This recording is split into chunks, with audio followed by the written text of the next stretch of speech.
Assalamualaikum warahmatullahi wabarakatuh.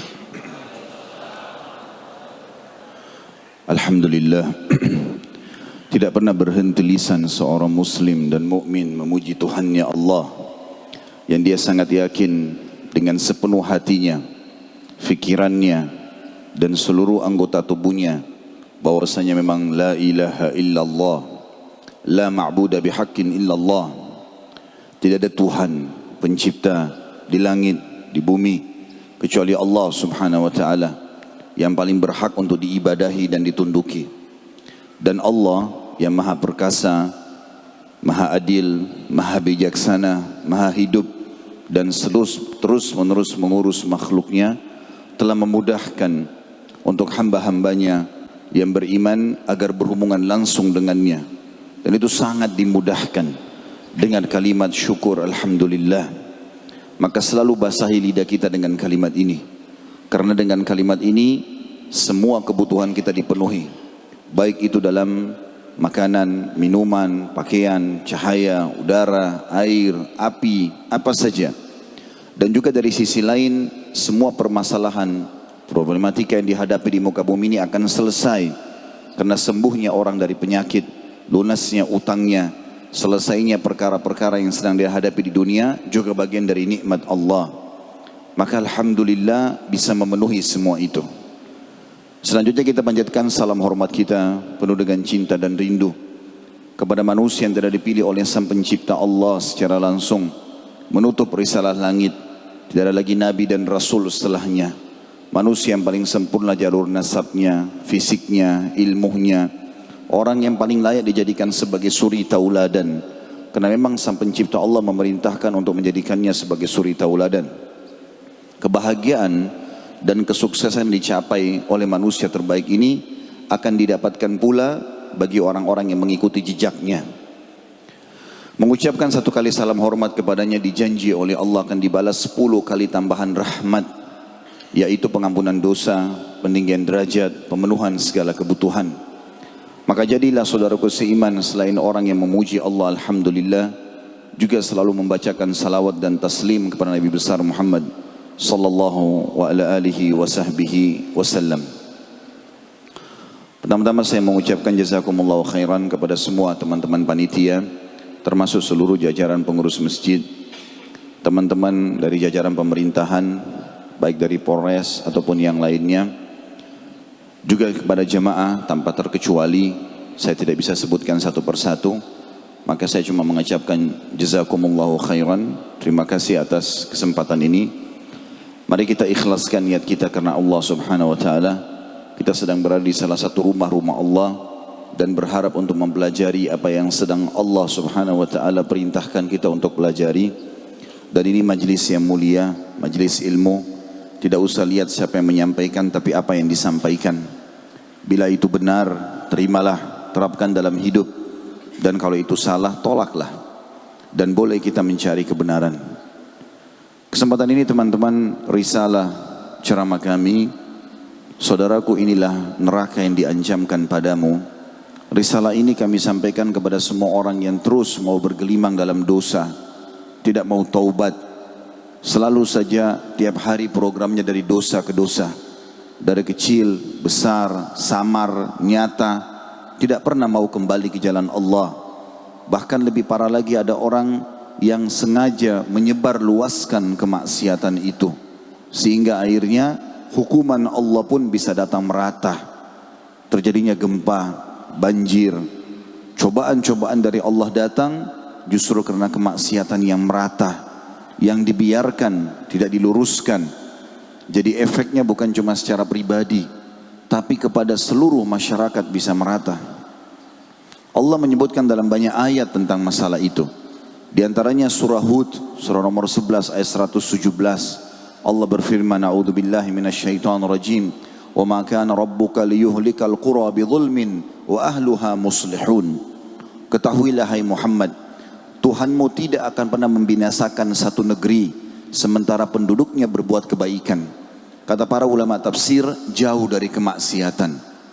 Allah subhanahu wa ta'ala dengan kemahaadilannya tidak akan meratakan siksaan dan cobaan kalau seandainya maksiat tidak merata.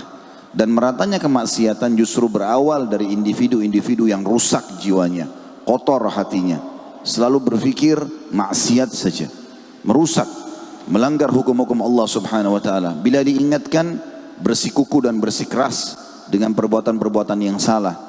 Nabi SAW mengatakan, perumpamaan kalian dengan ahli maksiat adalah seperti orang yang berada di atas satu kapal, yang kalian berada di bagian atas kapal dan mereka berada di bagian bawah kapal. Mereka setiap kali mau ambil air harus naik ke atas kapal dan melewati kalian, sementara itu mengganggu mereka. Maksudnya orang-orang bermaksiat, mereka mau melakukan tapi harus melewati kita orang-orang beriman. Akhirnya mereka merasa terganggu dengan itu. Maka mereka mengambil inisiatif, kata Nabi SAW, satu sama yang lain mengatakan, bagaimana kalau kita lubangi saja kapal dari bawah, biar kita tidak usah naik ke atas, langsung bisa memasukkan air dari bawah kapal. Maka kata Nabi SAW, bila kalian membiarkan mereka melubang kapal dari bawah, niscaya kalian semua akan tenggelam. Artinya hukuman Allah akan merata. Risalah ini teman-teman juga kami sampaikan kepada orang yang selalu lalai, malas untuk beribadah. Sampai kapan tidak mau sholat malam? Sampai kapan tidak mau sholat duha? Sampai kapan tidak mau mencari rezeki halal? Sampai kapan tidak mau menikah? Sampai kapan tidak mau tunduk dengan hukum-hukum Allah Subhanahu wa ta'ala? Dan terus menerus lalai. Padahal perintah Allah mudah.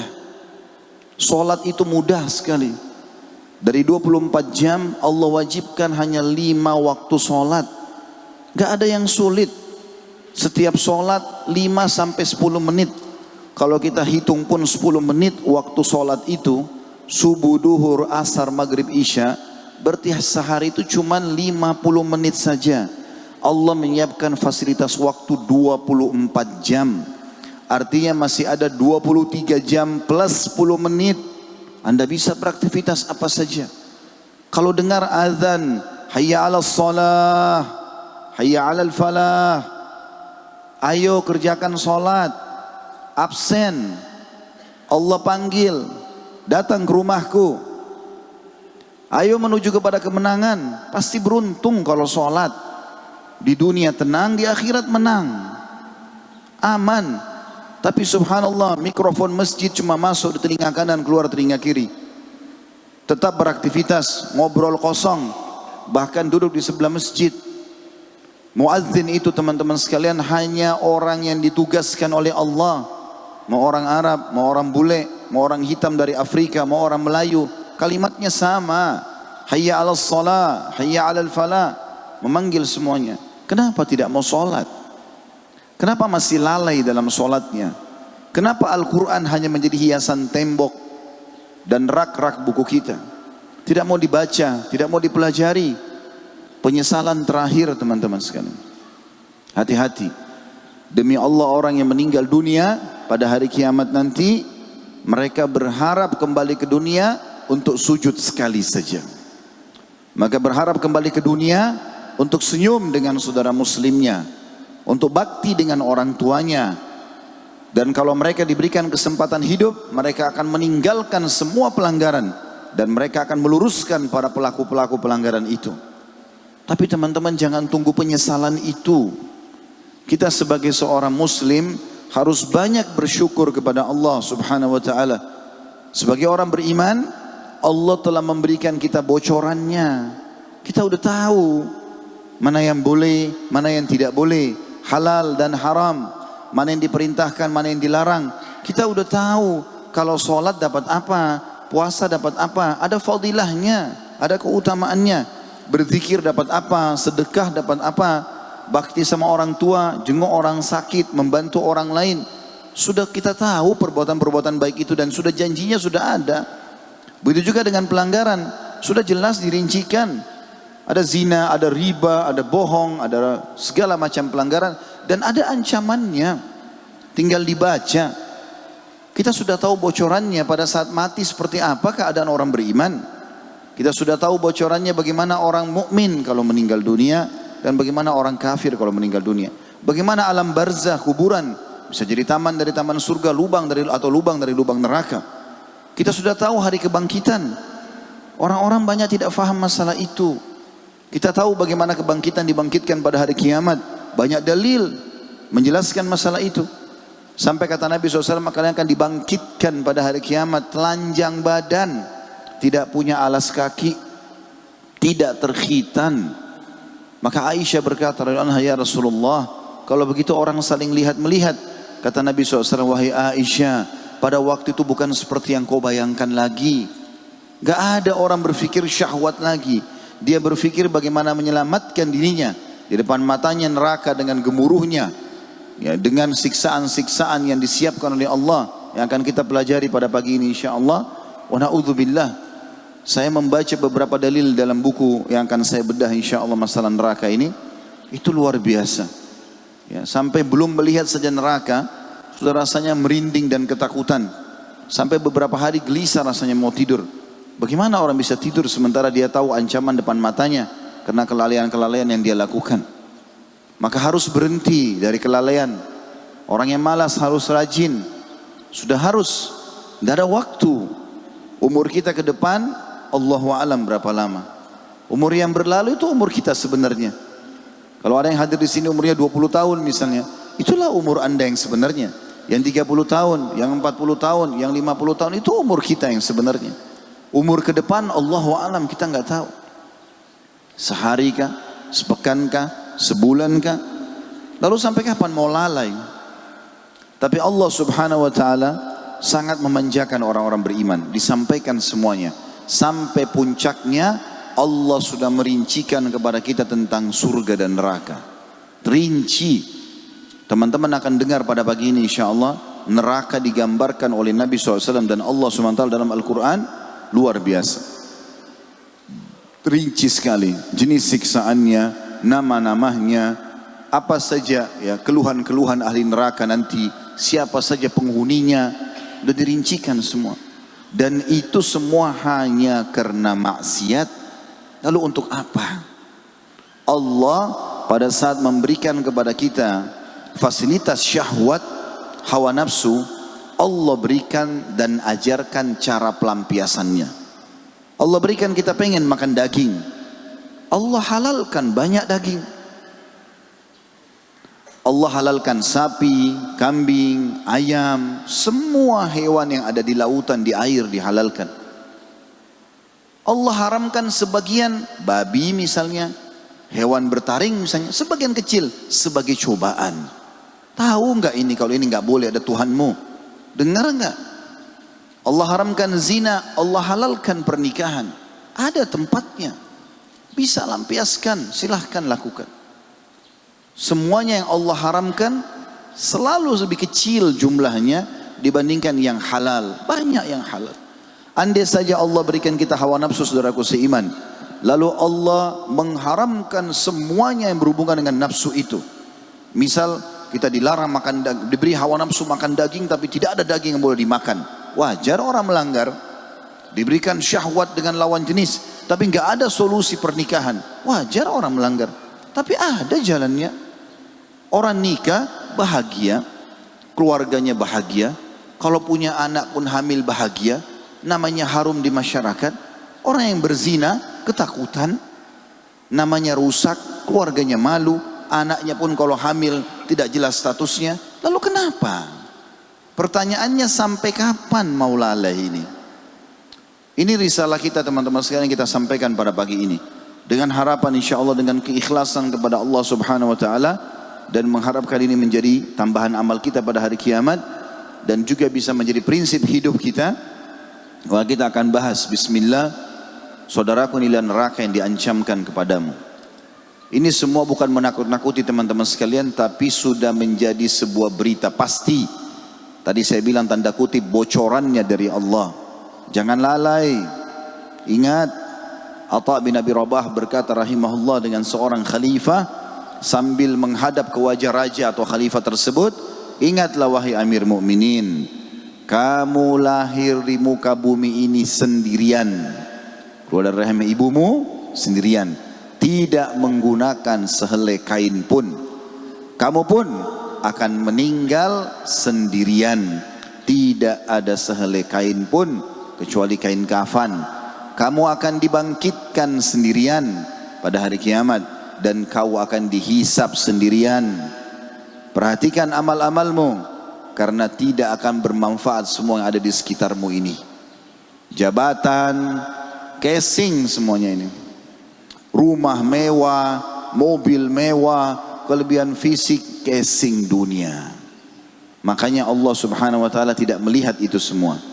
Kata Nabi sallallahu alaihi wasallam dalam hadis sahih riwayat Bukhari Muslim, "Innallaha la yanzuru ila suwarikum wala ajsamikum, walakin yanzuru ila qulubikum wa amalikum." Allah tidak butuh melihat paras wajahmu dan poster tubuhmu. Mau tampan kah, mau cantik kah, mau putih kah, mau kekar kah, Allah enggak butuh itu. Casing. Judulnya sama, manusia. Tapi Allah melihat kepada hatimu dan amalmu. Tidak ada perbedaan itu. Juga Allah, Nabi SAW mengatakan dalam hadis lain, La farqa baina Arabin wa ajamin illa bittaqwa. Tidak ada perbedaan antara orang Arab dan orang Ajam selain orang Arab, kecuali kepatuhannya kepada Allah. Makin patuh, makin mulia di sisi Allah Subhanahu wa ta'ala. Jeleknya paras wajah seseorang, kurangnya fisiknya, kurangnya hartanya, hanya kehidupan dunia. Andai saja ada orang lahir, ini kalau diperumpamakan matanya dua-duanya buta, telinganya tuli, lisannya bisu, kedua tangan dan kakinya puntung, tetap kalau dia berada di atas ketakwaan Allah, dia bisa menjalankan perintah Allah, mungkin dengan panduan kerabatnya ataupun dirawat oleh kerabatnya yang sehat, yang punya fasilitas dari Allah. Kemudian dia meninggal, dia akan dibangkitkan utuh. Kata Nabi SAW, kalian akan dibangkitkan pada hari kiamat. Kalau ahli surga insya Allah, semoga kita termasuk di dalamnya, akan dibangkitkan seperti Adam, 60 siku ke langit. Nggak ada lagi cacatnya. Kecuali ahli neraka, nanti kita akan pelajari, naudzubillah, cacat semuanya. Sakit, menderita, hanya dengan maksiat yang beberapa menit yang dia lakukan. Tapi ahli surga dibangkitkan seperti Adam alaihissalam, 60 siku ke langit, 27,5 meter. Lebih tinggi dari masjid ini. Poster seseorang, begitu menyampaikan Nabi SAW. Wajahnya seperti Yusuf alaihissalam. Nggak ada lagi orang jelek. Itu cuma di dunia, sebentar. Dan hatinya seperti Ayyub. Nabi Ayyub alaihissalam tidak pernah berkeluh kesah, suka memaafkan orang. Begitu semua hatinya ahli surga. Nggak ada lagi orang saling benci. Bahkan kata para ulama, tidak ada lagi kebencian bagi suami istri yang bercerai. Bagi ahli surga dan ahli surga yang sudah masuk ke dalam surga, pernah ada konflik di dunia, akan hilang semuanya itu. Sebelum masuk surga, akan dibersihkan semua di timbangan amal. Siapa yang punya hak akan ambil, siapa yang melanggar akan diambil darinya. Saudaraku seiman, berbicara masalah neraka ini, kita bukan bicara masalah penjara yang 1 hektar, dijaga oleh aparat yang manusia, masih lapar, ada saatnya dia berhenti makan, sehingga pada saat dia berhenti makan kita tidak disiksa misalnya. Ini kalau kita bicara lingkup dia disiksa terus ya. Tapi kita tahu penjara-penjara kita tidak, ada pemberdayaan manusia, ada peningkatan skill, ya, ada nasihat-nasihat. Hukuman itu pun kalau dia jalankan dengan baik, maka bisa dikurangi masa tahanannya. Itu di dunia. Masih bisa negosiasi, masih ada tempat ibadah, masih bisa mengembangkan skill. Tapi di neraka ini teman-teman nggak ada. 24 jam semuanya siksaan, semuanya ya menyakitkan. Tidak ada mati lagi di neraka. Andai ada pencuri di pinggir jalan, ditangkap oleh massa, kemudian digebukin sampai mati. Kira-kira kalau sudah mati masih digebukin nggak? Jawabannya sudah tidak pasti. Kenapa nggak digebukin? Karena orang-orang berpikir orang sudah mati nggak rasa sakit, kan begitu. Tapi di neraka teman-teman tidak ada kematian. Jadi 24 jam non-stop disiksa dan dihukum oleh para malaikat yang keras, kasar, tidak pernah bermaksiat kepada Allah. Allah suruh potong-potong, cincang-cincang, nggak ada toleransi. Mereka bukan seperti kita manusia. Malaikat berbeda dengan manusia, selalu patuh kepada Allah dan tidak ada terbawa perasaan seperti kita. Oh kesian nih, kepalanya sudah pecah, keluar darah semuanya, perutnya sudah sobek. Nggak ada bagi malaikat. Allah menyebutkan dalam Al-Quran surat Tahrim, surah nomor 66 ayat 6, A'udzu billahi minasyaitonir rajim, ya ayyuhalladzina amanu qu anfusakum wa ahlikum nara waquduhan nasu wal hijara 'alaiha malaikatun shidadun giladun la ya'sunallaha ma amarum wa yaf'aluna ma yu'marun. Hai orang-orang yang beriman, mumpung masih di dunia, renungi dan dengari baik-baik, resapi, jadikan pegangan hidup, jangan peduli dengan cacian perkataan orang di sekitar kita. Hai orang beriman, selamatkan dirimu dan keluargamu dari api neraka yang bahan bakarnya dari manusia dan batu.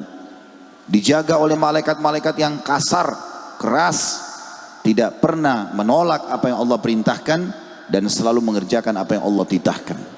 Nggak ada waktu, kata ulama tafsir, maknanya tidak ada istirahatnya malaikat itu, tidak ada capeknya, selalu siap setiap saat untuk mengganggu, menghukum, menyakiti dan seterusnya. Ini Allah sudah peringatkan. Hati-hati teman-teman.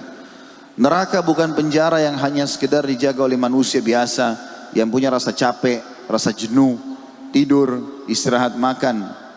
Neraka itu dalam sebuah hadis yang sahih riwayat Bukhari dikatakan, yu'ta bi jahannama yaumal qiyamah wa 'alaiha sab'una alfu zimam ma kulli zimamin sab'una malakan yajurrunaha. Neraka akan didatangkan pada hari kiamat, ditarik dengan 70.000 rantai. Di setiap satu rantai ada 70.000 malaikat yang menariknya. Ini bukan tempat main-main teman-teman, bukan tempat main-main. Dan Allah subhanahu wa ta'ala memberikan kita banyak sekali solusi untuk selamat dari api neraka. Sudah disampaikan, sebagaimana akan kita jelaskan nanti pada penutupan bahasan insya Allah. Neraka teman-teman, kita mulai dengan poin pertama, sudah ada. Neraka sudah ada, bukan akan diciptakan. Sebagaimana keyakinan kaum Mu'tazilah. Kelompok ini yang menisbatkan diri pada Islam mengatakan surga dan neraka belum ada, sehingga akhirnya mereka menolak nas-nas syar'i yang jelas. Mereka menolak wahyu dengan alasan tidak masuk akal. Kalau surga sudah ada, lalu surganya itu tidak dihuni. Begitu juga dengan neraka, untuk apa disiapkan dan dibakar apinya kalau belum ada penghuninya? Mereka menggunakan akal mereka dan menolak wahyu. Padahal teman-teman sekalian, wahyu itu diturunkan oleh Allah untuk mengontrol akal, bukan akal yang mengontrol wahyu. Ali radhiyallahu anhu mengatakan, andai saja agama ini menggunakan akal, maka mengusap kaus kaki pada saat orang sedang safar dan dia sudah berwudu sebelum dia memakai kaus kaki itu, maka lebih pantas yang diusap adalah bagian bawah kaus kaki karena itu yang kotor. Tapi kita diperintahkan dalam agama mengusap bagian atas telapak kaki. Bukan dengan akal. Akal dikontrol oleh wahyu. Akal kita digunakan untuk memahami apa yang Allah berikan, bukan menentang. Gak masuk akal lalu ditolak. Dalilnya mana Ustaz? Neraka sudah ada? Banyak. Hadis sahih diriwayatkan Ahmad dan yang lainnya, kata Nabi SAW, siapa yang memohon kepada Allah agar dilindungi dari api neraka, ada dua riwayat. Riwayat pertama mengatakan 3 kali sehari, riwayat kedua mengatakan 7 kali sehari. Maka neraka akan mengatakan pada saat itu langsung neraka merespon sambil mengatakan, ya Allah, hambamu fulan ini telah berlindung kepadamu dariku, maka selamatkan ia dariku. Dan tidak ada seorang hamba pun yang memohon surga sehari 3 kali, riwayat lain 7 kali, kecuali surga akan merespon secara langsung sambil mengatakan, ya Allah, hambamu fulan memohon masuk ke dalamku, maka masukkanlah ia ke dalamku. Yang kedua, hadis yang sahih tentang masalah demam, diriwayatkan oleh ahli sunan dan yang lainnya. Kata Nabi SAW, sesungguhnya demam itu adalah bagian daripada tiupan api neraka, maka dinginkanlah dengan air. Kalau kita biasa katakan kompres dengan air. Itu hadis Nabi SAW. Ada hadis yang sahih juga yang lain, juga sama diriwayatkan oleh Al-Hakim dan ahli sunan, bahwasanya Nabi SAW mengatakan kepada seorang sahabiat bernama Ummu Mu'ti, kalau saya tidak salah namanya ya, tapi jelas riwayat ini sahih, yang kebetulan lagi demam. Lalu kata Nabi SAW, kenapa kamu berkeluh kesah dan merintih? Kata dia, demam ya Rasulullah, semoga Allah ya tidak memberkahi demam ini. Kata Nabi SAW, jangan kau caci maki demam itu, karena dia akan menggugurkan dosa-dosa seorang hamba. Berhubungan dengan hadis tadi sebelumnya, kalau dia tiupan api neraka. Juga dalam hadis yang lain, kata Nabi SAW, sesungguhnya dalam hadis Bukhari, neraka itu berkeluh kesah kepada Allah tentang sebagiannya membakar sebagian yang lain. Maka kata Nabi SAW, Allah pun mengizinkan neraka untuk bernafas 2 kali. Itulah yang kalian temukan di musim panas yang sangat dan di musim dingin yang sangat. Artinya kita bisa rasakan keberadaan neraka itu. Teman-teman sekalian, neraka adalah hal yang gaib. Makna gaib tidak terjangkau oleh panca indera kita sebagai manusia. Tetapi memang dalam kehidupan kita, Allah sudah perlihatkan kalau kita punya banyak hal gaib yang kita bisa rasakan tapi tidak kelihatan. Mungkin kalau kita saling melihat sekarang, ini bukan gaib bagi kita. Kita bisa melihat satu sama yang lain, kita bisa memiliki handphone, kita bisa membangun rumah, fisiknya kelihatan. Tapi ada juga yang tidak kelihatan, cuma bisa kita rasakan. Contoh misalnya perasaan-perasaan kita, lapar, haus, marah, senang, dirasain enggak? Hah? Bisa dirasakan enggak? Baik, kelihatan enggak? Itu gaib.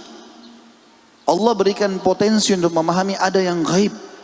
Ada alam barzah itu, ada surga dan neraka. Dalam kehidupanmu ada bukti kalau ada hal-hal yang gaib. Tidak tampak, tapi bisa kita rasakan. Ya. Jadi neraka itu sudah ada teman-teman sekalian. Dan Allah Subhanahu wa ta'ala sudah menciptakannya jauh sebelum penciptaan manusia. Jauh. Dalam sebuah hadis Bukhari dikatakan pada saat Allah yang maha suci dan maha pemurah menciptakan surga, dan ini menandakan surga lebih dulu diciptakan oleh Allah. Kemudian Allah menyuruh malaikat Jibril untuk datang dan melihatnya. Lalu Jibril datang ke sana, kata Nabi SAW, lalu kembali. Allah bertanya, bagaimana pendapatmu? Setelah dia lihat semuanya kenikmatan yang ada di sana, pada Jibril malaikat yang beda sama manusia. Dia sudah melihat kemahakuasaan Allah Subhanahu wa ta'ala di langit sana, tapi dia tahu kadar nikmat yang ada pada surga. Dia mengatakan, ya Allah, tidak ada seorang pun hambamu mendengar saja. Tidak usah dia melihat, mendengar saja tentang surga, seperti yang kita lakukan pada majelis seperti ini misalnya. Kalaupun membahas tentang masalah surga, cuma karena melihat waktu maka saya fokus ke neraka. Insya Allah nanti tidak ada halangan, malam sebentar di Sinjai kita akan bahas lanjutan tentang surga dengan judul saudaraku inilah surga yang dijanjikan padamu. Maka ini teman-teman sekalian, insya Allah bisa diikuti live ya di Instagram dan di Facebook. Nanti akan kami lanjutkan bahasan nanti malam insya Allah. Maka kata malaikat Jibril, tidak ada seorang hambamu pun yang mendengar tentang surga ini kecuali pasti akan berlumba-lumba untuk merebutnya atau mendapatkannya. Dengar saja. Lalu Allah SWT ciptakan neraka dan mengatakan pada Jibril, pergilah, lihat. Maka Jibril datang melihat segala macam jenis siksaan yang ada di dalamnya.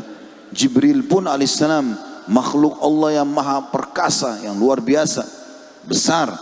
Kata Nabi SAW dalam sebuah hadis, Jibril alaihissalam Allah karuniai 600 ekor sayap. Kalau satu sayapnya dikebaskan bumi ini, maka akan hancur bumi ini.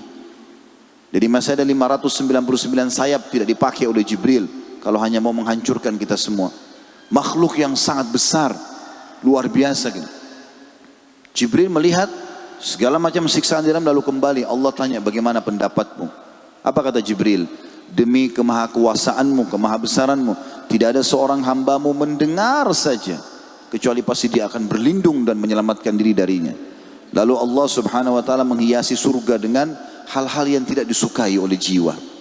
Bangun sholat malam, bersedekah lagi butuh, harus bakti sama orang tua walaupun orang tua kita mungkin rewel, segala macam hal. Allah hiasi dengan hal-hal yang mungkin manusia tidak suka. Lalu kemudian Allah hiasi neraka dengan hal-hal yang penuh dengan syahwat, mengambil haknya orang lain, menindas orang lain, memukul, apa saja kesalahan-kesalahan. Lalu Allah menyuruh Jibril pergi lihat lagi surga dan neraka. Setelah dia lihat surga, lalu dia kembali. Allah tanya, bagaimana pendapatmu? Dia bilang, saya tidak menyangka ada hambamu yang bisa masuk ke dalamnya. Lalu pada saat lihat neraka, lalu kata Jibril AS, saya tidak menyangka ada hambamu yang bisa lolos darinya. Tapi neraka dan surga sudah ada, bukan tidak ada. Makanya Nabi SAW juga mengatakan kepada para sahabat, ingatlah, surga seseorang di antara kalian lebih dekat dengan kalian daripada tali sendal kalian sendiri. Azan, sholat, ada orang tua bakti, ada orang miskin sedekah, tiap hari buat kebaikan, tinggalkan haram, mati masuk surga. Mudah sekali. Toh kita juga semua akan mati. Sesehat apapun badan kita, setinggi apapun jabatannya, sebanyak apapun hartanya, mati. Ujungnya mati. Tidak bisa kemana-mana. Pasti mati. Qul innal mauta alladhi tafirruna minhu fa innahu mulaqikum thumma turadduna ila alimil ghaibi wasyahada fayunabbi'ukum bima kuntum ta'malun. Katakanlah hai Muhammad bahwasanya kematian yang engkau lari darinya pasti akan mendatangi kalian. Lalu kalian akan dikembalikan kepada zat yang maha mengetahui semua yang nyata dan semua yang gaib, dan akan memberitahukan semua apa yang kalian kerjakan. Kita teman-teman sekalian akan kembali ke sana dan ada kenyataan. Juga kata Nabi SAW, dan neraka juga lebih dekat kepada seseorang di antara kalian daripada tali sendalnya sendiri. Durhaka sama orang tua, suka berbuat kemaksiatan, ganggu orang sana, ngambil haknya orang yang ini, terus saja tiap hari, mati masuk neraka. Mudah sekali kalau masuk neraka. Begitu juga sebagaimana mudah orang masuk dalam surga. Lanjutan bahasan selain masalah neraka itu sendiri adalah pintu-pintu neraka. Neraka memiliki 7 buah pintu. Allah subhanahu wa ta'ala menyebutkan dalam Al-Quran, dalam surah Al-Hijr ayat 43 sampai 44, surah nomor 15 dalam Al-Quran. A'udzu billahi minasyaitonir rajim. Wa inna jahannama lamaw'iduhum ajma'in. Laha sab'atu abwabin likulli babin minhum juz'un maksum. Dan sesungguhnya Jahannam itu benar-benar tempat yang telah diancamkan kepada mereka, para pengikut-pengikut syaitan. Semuanya Jahannam itu memiliki 7 pintu. Tiap-tiap pintu telah ditetapkan untuk golongan yang tertentu dari mereka. Ibnu Juraij berkata tentang ayat di atas, yang pertama, pintu pertama namanya Jahannam. Kemudian pintu kedua bernama Ladha. Pintu ketiga Hutama. Pintu keempat Sa'ir. Pintu kelima Saqar. Pintu keenam Jahim. Dan pintu ketujuh yang paling berat adalah Hawiyah, yang paling dasar. Pintu-pintu neraka tertutup rapat, sebagaimana Allah berfirman, sesungguhnya api itu ditutup rapat atas mereka. Dalam surah Al-Humazah, surah nomor 104 ayat 8, innaha alaihim mu'sadah. Sesungguhnya neraka itu pintunya akan menutup. Makna lainnya juga apinya akan melekat di kulit-kulit seseorang di antara mereka. Selanjutnya teman-teman sekalian, di dalam neraka itu ada sumur dan jurang-jurang penyiksaan. Disebutkan dalam riwayat Imam Muslim, pada suatu hari kata Abu Hurairah radhiyallahu anhu, kami bersama Nabi SAW, lalu kami mendengarkan suara benda jatuh. Kemudian Rasulullah SAW bersabda, suara yang menggelegar, seperti kalau kita suara guntur. Hampir semua orang ketakutan mendengarnya. Kemudian Rasulullah SAW bersabda, tahukah kalian suara apa itu? Kami menjawab, Allah dan Rasulnya lebih mengetahui. Maka kata Nabi SAW, itu adalah suara batu yang dijatuhkan ke neraka Jahannam sejak 70 tahun yang lalu, dan sekarang baru sampai ke dasar neraka. Mohon maaf, cuma bisa agak merapat. Kalau masih bisa merapat, fadlan antum instruksikan aja. Minta maaf, mungkin bisa dirapatkan lagi. Masih ada yang kosong di depan. Masih ada jemaah yang ingin masuk. Bisa berdiri yang di belakang-belakang barangkali baru maju. Jazakallah khair, barakallahu fiik atas perhatiannya. Ya, kalau yang merasa di depannya ada kosong, tolong teman-teman berikan kesempatan saudaranya, ada yang di luar, agar bisa semuanya masuk ke dalam masjid. Insya Allah juga itu ada pahalanya ya.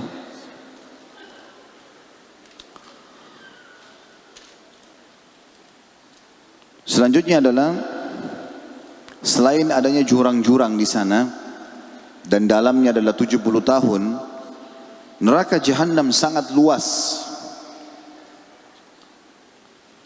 Tidak ada seorang pun, kata para ulama, memastikan tentang luasnya neraka Jahannam, tetapi hadis yang sahih menjelaskan bahwasanya, dan hadis ini diriwayatkan oleh Imam Muslim, saya sudah bacakan tadi hadisnya, kata Rasulullah SAW, yu'ta bi jahannama yawma idin laha sab'una alfa zimam ma'a kulli zimamin sab'una alfa malakin yajurrunaha. Pada hari kiamat nanti Jahannam akan dihadirkan, didatangkan, ia memiliki 70.000 tali kekangan atau rantai, masing-masing tali diseret oleh 70.000 malaikat. Dan satu malaikat ini yang paling kecil, malaikat itu memiliki 2 sayap kanan dan 2 sayap kiri. Dan kita tahu secara normal, secara rasional, burung itu bisa terbang dengan normal kalau sayapnya minimal seukuran badannya. Kalau sayapnya panjang, maka dia lebih mudah untuk terbang. Tapi kalau sayapnya kecil, dia nggak bisa terbang. Maka kalau malaikat memiliki minimal yang paling kecil, Allah mengatakan uli ajnati mathna wa thulatha wa ruba'. Malaikat yang paling kecil itu memiliki 2 sayap, kata sebagian ulama tafsir, 2 di kanan, 2 di kiri. 3 di kanan, 3 di kiri, dan 4 di kanan, 4 di kiri. Ini yang paling kecil. Artinya poster tubuh mereka yang paling kecil itu sayapnya harus ada 4, di 2 di kanan, 2 di kiri. Ini berarti besar sekali, cukup besar, karena harus seperti poster tubuhnya. Dan itu semuanya akan menarik setiap tali kekangan 70.000 malaikat yang menarik neraka itu. Kemudian dalam hadis lain dikatakan yursalul buka wa ahlin nar fayabkun hatta yanqati ad-dumu' thumma yabkun ad-dama hatta yasira fi wujuhim kahiyatil ukhdud law ursilat fihi sufunu lajarat. Para penduduk neraka akan menangis menyesal hingga air mata mereka habis semua terkuras. Kemudian mereka menangis dan keluarlah di tempat air mata itu darah, sehingga wajah mereka seperti parit berkelok-kelok, yang sekiranya didatangkan kapal kepadanya tentu kapal itu bisa berjalan. Hadis ini riwayat Ibnu Majah dan dinyatakan sahih. Juga disebutkan dalam hadis tentang luasnya neraka ini, dalam hadis Bukhari, kata Nabi SAW, ma baina mankibail kafiri masiratu thalathati ayyamin lirrakibil musri'. Ketahuilah, jarak antara kedua pundak penghuni neraka dari orang-orang kafir adalah sejauh perjalanan 3 hari seorang penunggang kuda yang cepat. Kalau penghuni neraka 1 orang, pundaknya antara kanan sampai ke kiri, ini perjalanan 3 hari orang yang menunggangi kendaraan tercepat. Ya. Maka kira-kira seperti apa besarnya badannya? Kami kemarin jalan dari Makassar ke Sidrap ini kurang lebih 3 jam perjalanan. Itu pun dengan kecepatan Masya Allah tinggi. Kalau mungkin santai bisa 5 jam. Itu perjalanan saja sudah dianggap jauh. Bagaimana dengan orang pundaknya 3 hari 3 malam perjalanan. Itu pundak 1 orang. Dan penghuni neraka banyak. Na'udzubillah. Jutaan bahkan mungkin bisa miliaran orang. Dari manusia dan jin. Selanjutnya teman-teman, poin nomor 5 adalah kadar hawa dan panasnya neraka. Rasulullah SAW menggambarkan dalam sebuah hadis sahih riwayat Bukhari Muslim, narukum hadhihi allati yuqidu ibnu Adam juz'un min 70 juz'an min harra jahannam. Ketahuilah, api yang sekarang kalian gunakan atau digunakan Bani Adam untuk membakar hanyalah 1/70 dari neraka Jahannam. Dalam riwayat lain dikatakan, sesungguhnya neraka atau api yang kalian pakai hanyalah bagian 1 dari 70 bagian api neraka. Dan pada hari kiamat akan digunakan semuanya untuk membakar ahli neraka. Tentu di sini teman-teman, bukan kita bayangkan korek gas yang kecil yang kita pakai untuk membakar tangan kita, tetapi kata para ulama adalah api yang terpanas, seperti misalnya untuk memanaskan kaca, ya, atau mungkin materi-materi baja dan yang lainnya. Itu suhunya sangat panas, ya, saking panasnya sampai orang kalau masuk harus pakai pakaian anti api, wajahnya pun ditutup. Ya, saya pernah lihat sebuah cuplikan, ada tempat pemanasan untuk sebuah alat, ya, atau pembuatan kaca dan juga termasuk bahan-bahan yang berat, baja dan seterusnya. Itu ada sedikit lubang untuk mengecek tentang suhu panasnya. Kalau dibuka, dia harus tutup wajahnya dengan kaca yang jauh lebih tebal. Kalau tidak, maka uapnya saja sudah cukup membakar dia. Itu api yang dianggap di dunia yang sangat panas. Di neraka nanti 70 kali lipat. Ya. Jadi teman-teman, kalau kita mau ambil rasionalnya, ambil korek gas kecil. Kalau kita bakar ibu jari kita, hitungan detik saja. Hitung 10 detik. 1, 2, 3, 4, 5. Atau lilin mungkin, ya. Api yang kecil dibakar ibu jari kita 10 detik, 15 detik mungkin sudah memar. Kita kesakitan berapa hari. Kalau kita biarin 1 menit, itu bisa matang tangan kita. Butuh operasi. Bagaimana kalau seluruh badan dibakar? Jangan main-main soal ini teman-teman. Jangan terima bisikan syaitan yang mengatakan, tidak apa-apa, nanti aja, gampang. Itu kan perkataan. Ini semua syaitan. A'udzubillahi minasyaitonirrajim. Ingat, peringatan Allah sudah datang. Orang yang cerdas yang mengambilnya. Kemudian juga dikatakan dalam surah Al-Waqi'ah, surah nomor 56 ayat 41 sampai 44, A'udzubillahi minasyaitonirrajim. Wa ashabus shimali ma ashabus shimal fi samumin wa hamim wa dhillim min yahmum la baridin wala karim. Golongan kiri, apakah kalian tahu siapa golongan kiri itu? Yang kafir, yang bermaksiat, dalam siksaan angin yang amat panas dan air panas yang mendidih, dalam naungan asap yang hitam. Tidak ada kesejukan dan tidak pula menyenangkan.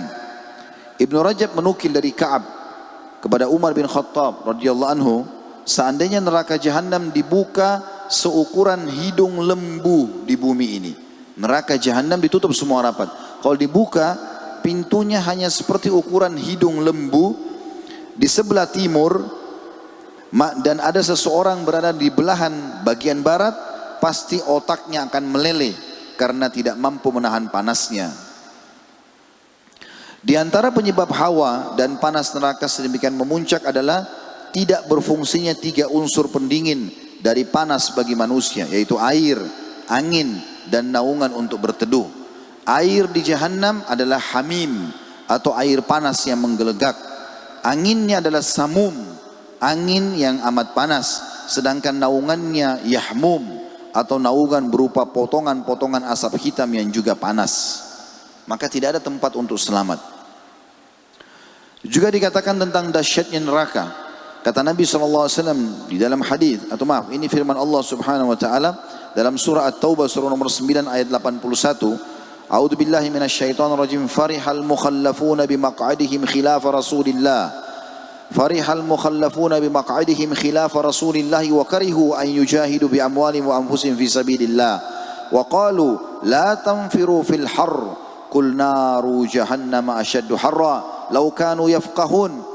Orang-orang yang ditinggal tidak ikut berperang bersama Nabi SAW, ini tentang perang Tabuk, mereka gembira dengan tinggalnya mereka di belakang Rasulullah SAW, tidak ikut jihad, dan mereka tidak suka berjihad dengan harta dan jiwa mereka pada jalan Allah. Dan mereka berkata, karena pada saat itu lagi musim panas, mereka berkata, jangan kalian ikut berperang, sekarang kan lagi musim panas lagi terik. Katakanlah kepada mereka, hai Muhammad, api neraka Jahannam lebih panas jika mereka memahami itu. Juga dalam surah Al-Baqarah surah nomor 2 ayat 24 Allah berfirman, a'udzubillahi minasyaitonirrajim, fa in lam taf'alu wa lan taf'alu fattaqun nar allati waquduha an-nas wal hijara uiddat lil kafirin. Jika kamu tidak mau berbuat kebaikan, dan pasti kamu juga tidak akan melakukan kalau kau tidak ingin, perihalalah dirimu dari neraka yang bahan bakarnya manusia dan batu yang disediakan bagi orang-orang kafir. Poin nomor 6. Gaung kegeraman suara neraka. Neraka akan mengeluarkan suara. Dan kita tahu teman-teman, kalau di sebuah tempat penyiksaan, penjara misalnya, nggak terdengar orang yang menjerit, orang yang teriak, maka mungkin dari luar orang masih bisa tertipu. Tapi neraka jahanam dari kejauhan sudah terdengar, dan Allah menggambarkan dengan suara kegeraman seperti orang yang sedang marah. Di antara gambaran kedahsyatan dan kengerian pemandangan neraka jahanam adalah gaungan dan erangan neraka. Diceritakan dalam firman Allah SWT surah Furqan, surah nomor 25 ayat 12. A'udzu billahi minasyaitonir rajim. Idza ra'athum min makanin ba'idin sami'u laha taghayyuzan wa zafira. Apabila neraka itu melihat mereka dari tempat yang jauh, para penghuninya, sementara mereka belum masuk, mereka mendengar kegeramannya dan suara nyala apinya. Di dalam surah Al-Mulk juga, surah nomor 67 ayat 7, Allah berfirman, A'udzu billahi minasyaitonir rajim. Idza ulqu fiha sami'u laha syahikan wa hiya tafur. Apabila mereka dilemparkan ke dalam neraka, mereka mendengar suara neraka yang mengerikan, sedang neraka itu menggelegak, hampir-hampir neraka itu terpecah belah lantaran marah. Ka'ab radhiyallahu anhu pernah berkata kepada Umar bin Khattab radhiyallahu anhu, demi Allah, neraka jahanam akan mengeluarkan gaung suaranya. Tidak ada satu malaikat yang dekat kepada Allah atau makhluk yang lain kecuali akan terjatuh di atas kedua lututnya sambil berkata, ya Allah, pada hari ini hendaklah manusia mengurus diri mereka sendiri. Jadi para malaikat pun pada saat mendengar gemuruh neraka, mereka pun ketakutan sambil meletakkan lutut mereka ke tanah, dan mereka mengatakan, ya Allah, izinkan biar manusia mengurus diri mereka sendiri. Mereka tidak mau ikut campur, tapi karena tugas mereka jalankan itu. Poin nomor 7 teman-teman, pemandangan lain di jahanam. Al-Quran menggambarkan tentang neraka jahanam yang wajar untuk ditakuti oleh setiap orang beriman. Dan takut pada neraka jahanam berarti takut kepada Allah, karena yang menyuruh takut kepada neraka dan siksanya adalah Allah subhanahu wa ta'ala. Di jahanam disiapkan oleh Allah sebuah gunung api yang bernama Su'uda, yang Allah memerintahkan orang kafir. Secara khusus ayat ini turun kepada ayahnya Khalid bin Walid radhiyallahu anhu. Ayahnya namanya Al-Walid ibn Mughirah, meninggal dalam keadaan kafir. Dia rupanya sampai kepadanya petunjuk dari Allah subhanahu wa ta'ala melalui lisan Nabinya Muhammad sallallahu alaihi wasallam. Dia berdialog dengan Nabi SAW, Nabi berikan argumentasi yang jelas. Setelah dia dengar, dia merasa ini adalah kebenaran. Dia kembali kepada kaumnya sambil dia mengatakan, wahai kaumku, sesungguhnya aku belum pernah bertemu dengan seseorang seperti Muhammad, dan belum pernah aku dengar sesuatu yang paling hebat dan bagus seperti yang disampaikan Muhammad.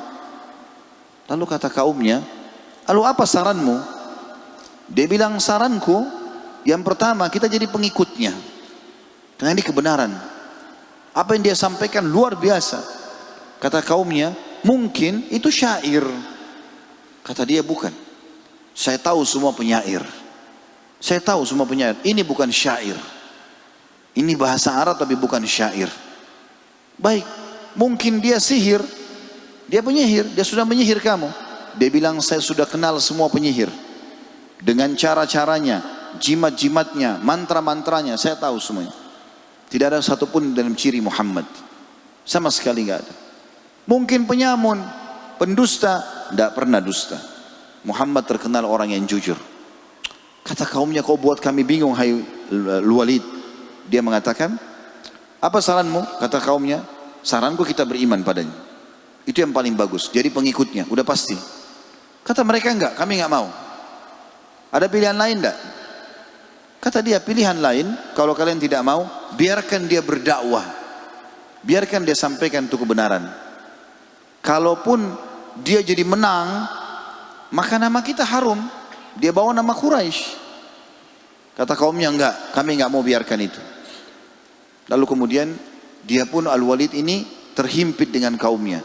Dia antara menerima kebenaran dari Nabi SAW atau dia mengikuti kaumnya. Maka tiba-tiba Allah menggambarkan dalam Al-Quran, dia mulai berfikir, menggaruk-garuk kepalanya. Kemudian setelah itu dia mengatakan, baiklah, kalau kalian tidak mau, yang paling dekat kalian katakan dia penyihir. Lalu kemudian dia tinggalkan kebenaran, kemudian dia pun akhirnya mengikuti kaumnya sambil menyebarkan kedustaan, mengatakan memang Muhammad penyihir. Ini diceritakan dalam banyak riwayat yang sahih sesuai dengan firman Allah Subhanahu wa taala di salah satu ayat dalam surah Muddathir, surah nomor 74 ayat 11 sampai ayat 30. Ini saya bacakan terjemahannya saja langsung, ya. Karena saksi bahasan kita di ayat 17-nya. Sa'urhikuhu sa'uda. Aku pasti akan berikan dia, membebani dia mendaki, ya, sa'uda. Makna terjemahnya bisa memayahkan atau bukitnya, nanti akan dirincikan oleh para ulama tentang masalah bukit sa'uda ini. Ayatnya adalah, kata Allah, biarkanlah aku bertindak terhadap orang yang aku telah menciptakannya sendiri. Maksudnya Al-Walid ibn Mughirah. Allah SWT sudah ciptakan dia, dan dia waktu itu menganggap dia yang lebih hebat dari Nabi SAW.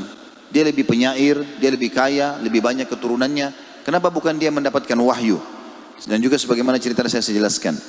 Maka Allah mengatakan, biarkan aku bertindak secara langsung terhadap orang yang aku telah ciptakan sendiri. Dan aku jadikan baginya harta yang banyak dan anak-anak yang selalu bersamanya. Dan kulapangkan baginya rezeki yang selapang-lapangnya. Kemudian dia ingin sekali supaya aku menambahkan. Sekali-kali tidak akan aku tambah. Karena sungguhnya dia menentang ayat-ayat kami Al-Quran. Aku akan membebaninya dengan mendaki pendakian yang memayahkan. Atau bukit Sa'uda. Sesungguhnya dia telah memikirkan dan menetapkan apa yang ditetapkan. Maka celakalah dia bagaimana dia menetapkan. Kemudian celakalah dia bagaimana dia menetapkan. Kemudian dia memikirkan. Setelah itu dia bermuka masam dan merengut. Kemudian dia berpaling dari kebenaran dan menyombongkan diri. Dan berkata, Al-Quran ini tidak lain hanyalah sihir yang dipelajari oleh orang-orang dahulu. Ini tidak lain hanyalah perkataan manusia. Maka kata Allah, aku akan memasukkannya ke dalam neraka sakar. Tahukah kamu apa neraka sakar itu? Sakar itu tidak akan meninggalkan dan tidak akan membiarkan. Sakar akan membakar kulit manusia. Di atasnya ada 19 malaikat penjaga. Menurut riwayat Imam Ahmad, setiap kali dia meletakkan tangannya nanti Al-Walid ibn Mughirah ini di atas gunung tersebut di neraka, maka tangannya langsung meleleh. Dan ketika diangkat akan kembali seperti semula. Dia akan menghabiskan waktu selama 70 tahun untuk mendakinya. Dan menurungi juga 70 tahun. Di Jahannam juga ada sebuah lembah bernama Al-Ghayya. Ini Allah jelaskan dalam Al-Quran. Al-Ghayya adalah lembah di dasar neraka Jahannam yang dialiri oleh nanah yang bercampur darah dari para penghuni neraka. Lembah penuh dengan darah dan nanah dari luka-luka mereka. Allah sebutkan dalam surah Maryam, surah nomor 19 ayat 59. A'udzu billahi minasyaitonir rajim. Fakhalafa min ba'dihim khalfun adha'us salata wattaba'us syahawat fasawfa yalqauna ghayya. Ghayya ini yang dimaksud. Maka datanglah sesudah mereka pengganti yang jelek, yang menyanyiakan solat. Kalau ada orang yang tidak mau solat, maka secara otomatis keturunannya juga tidak mau solat. Kata Allah, dan selalu memperturutkan hawa nafsunya. Maka kelak aku akan, atau mereka akan menemui ghayya. Bisa terjemah terlihat kesesatan, atau bisa lembah yang Allah khususkan penyiksaan di neraka Jahannam. Juga ada lembah namanya Al-A'tham, ya. Atau Atham, ya. Dalam Al-Quran diceritakan dalam surah Furqan, surah nomor 25 ayat 68, Athama yang berisi ular dan kalajengking yang banyak, dan azab dalamnya berlipat-lipat. Lembah ini diperuntukkan bagi mereka yang berbuat kesyirikan, berzina dan membunuh jiwa tanpa hak. Allah berfirman, A'udzu billahi minasyaitonir rajim. والذين لا يدعون مع الله إلها آخر ولا يقتلون النفس التي حرم الله إلا بالحق ولا يزنون ومن يفعل ذلك يلقى أثاما. Athama ini yang disebutkan para ulama nama lembah penyiksaan di api neraka penuh dengan kalajengking dan ular. Artinya, dan orang-orang yang tidak menyembah Rabb yang lain beserta Allah, tidak membunuh jiwa yang diharamkan Allah membunuhnya, kecuali dengan alasan yang benar dan tidak berzina. Barang siapa yang melakukan demikian itu niscaya dia akan mendapatkan pembalasan athama, bisa bermakna letterlet dosa atau lembah atham di neraka. Yang keempat ada lembah juga namanya baubiqa, berisi nanah di dalam neraka jahanam. Allah menyiapkan kepada para penyembah berhala. Allah sebutkan dalam surah Al-Kahfi surah nomor 18 ayat 52. A'udzu billahi minasyaitonir rajim. Wa yauma yaqulu nadu syurakaiya alladziina za'amtum fad'uuhum falam yastajibu lahum wa ja'alna bainahum maubiqa. Maubiqa jadi saksi bahasan. Dan ingatlah akan hari kiamat nanti. Allah akan berfirman, panggillah oleh kalian sekutu-sekutuku yang kalian katakan itu. Mereka lalu memanggil tetapi sekutu-sekutu itu tidak membalas seruan mereka, dan kami adakan mereka tempat kebinasaan maubiqa. Juga ada sebuah tempat bernama Al-Falaq. Ibnu Rajab mengatakan jika pintunya dibuka maka seluruh penghuni neraka akan menjerit karena tidak mampu menahan panasnya. Juga ada sebuah penjara tempat penyiksaan namanya Bulas. Dikatakan dalam riwayat Hasan, riwayat Imam Ahmad, di mana orang-orang yang menyombongkan diri akan digiring seperti semut-semut kecil berbentuk manusia. Kalau orang sombong, maka Allah akan kecilkan badannya seperti semut tapi berbadan manusia. Lalu digiring ke penjara ini. Mereka diselimuti dengan kobaran api dan terbenam dalam keringat dan nanah yang bercampur darah penduduk neraka. Juga ada belenggu-belenggu disiapkan di dalam neraka jahanam. Dan ada 3 jenis belenggu yang disiapkan neraka jahanam untuk mengikat ahli neraka. Jadi bukan begitu saja dilempar dalam api, tapi mereka dirantai, diikat. Dan belenggu maknanya melilit di bagian leher, di 2 telapak tangan dan kaki, sehingga orang itu tidak bisa lepas. Yang pertama ada namanya aglal. Allah sebutkan, dan aglal adalah belenggu dari besi membara yang dipasang di leher penduduk neraka.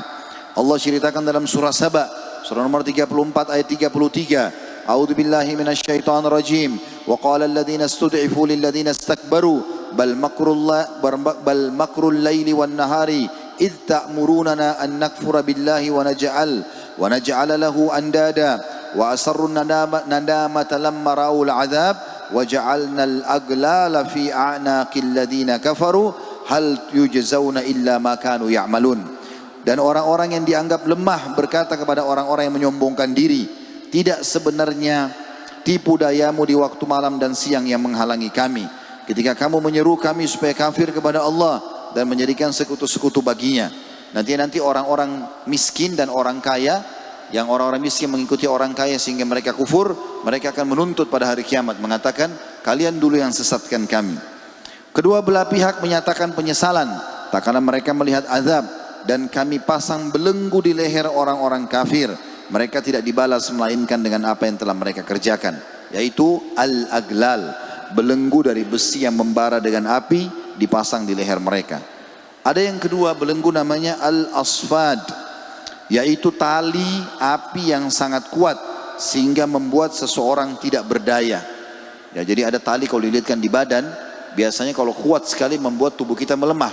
Maka ini dari api. Allah menceritakan dalam surah Ibrahim, surah nomor 14 ayat 49. A'udzu billahi minasyaitonir rajim. Wa taral mujrimina yawma idzin muqarranina fil asfad. Ini namanya al-asfad. Dan kamu atau kalian akan melihat orang-orang yang berdosa pada hari itu diikat bersama-sama dengan asfad atau tali-tali api yang menyala. Juga ada as-salasil, yaitu rantai besi yang panas, yang berkobar api, panjangnya 70 hasta.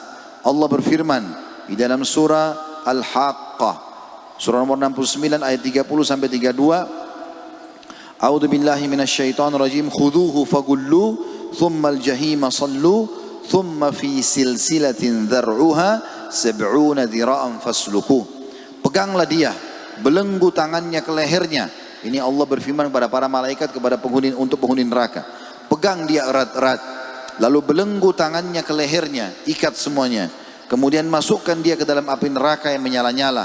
Kemudian belitlah dia dengan rantai yang panjangnya 70 hasta.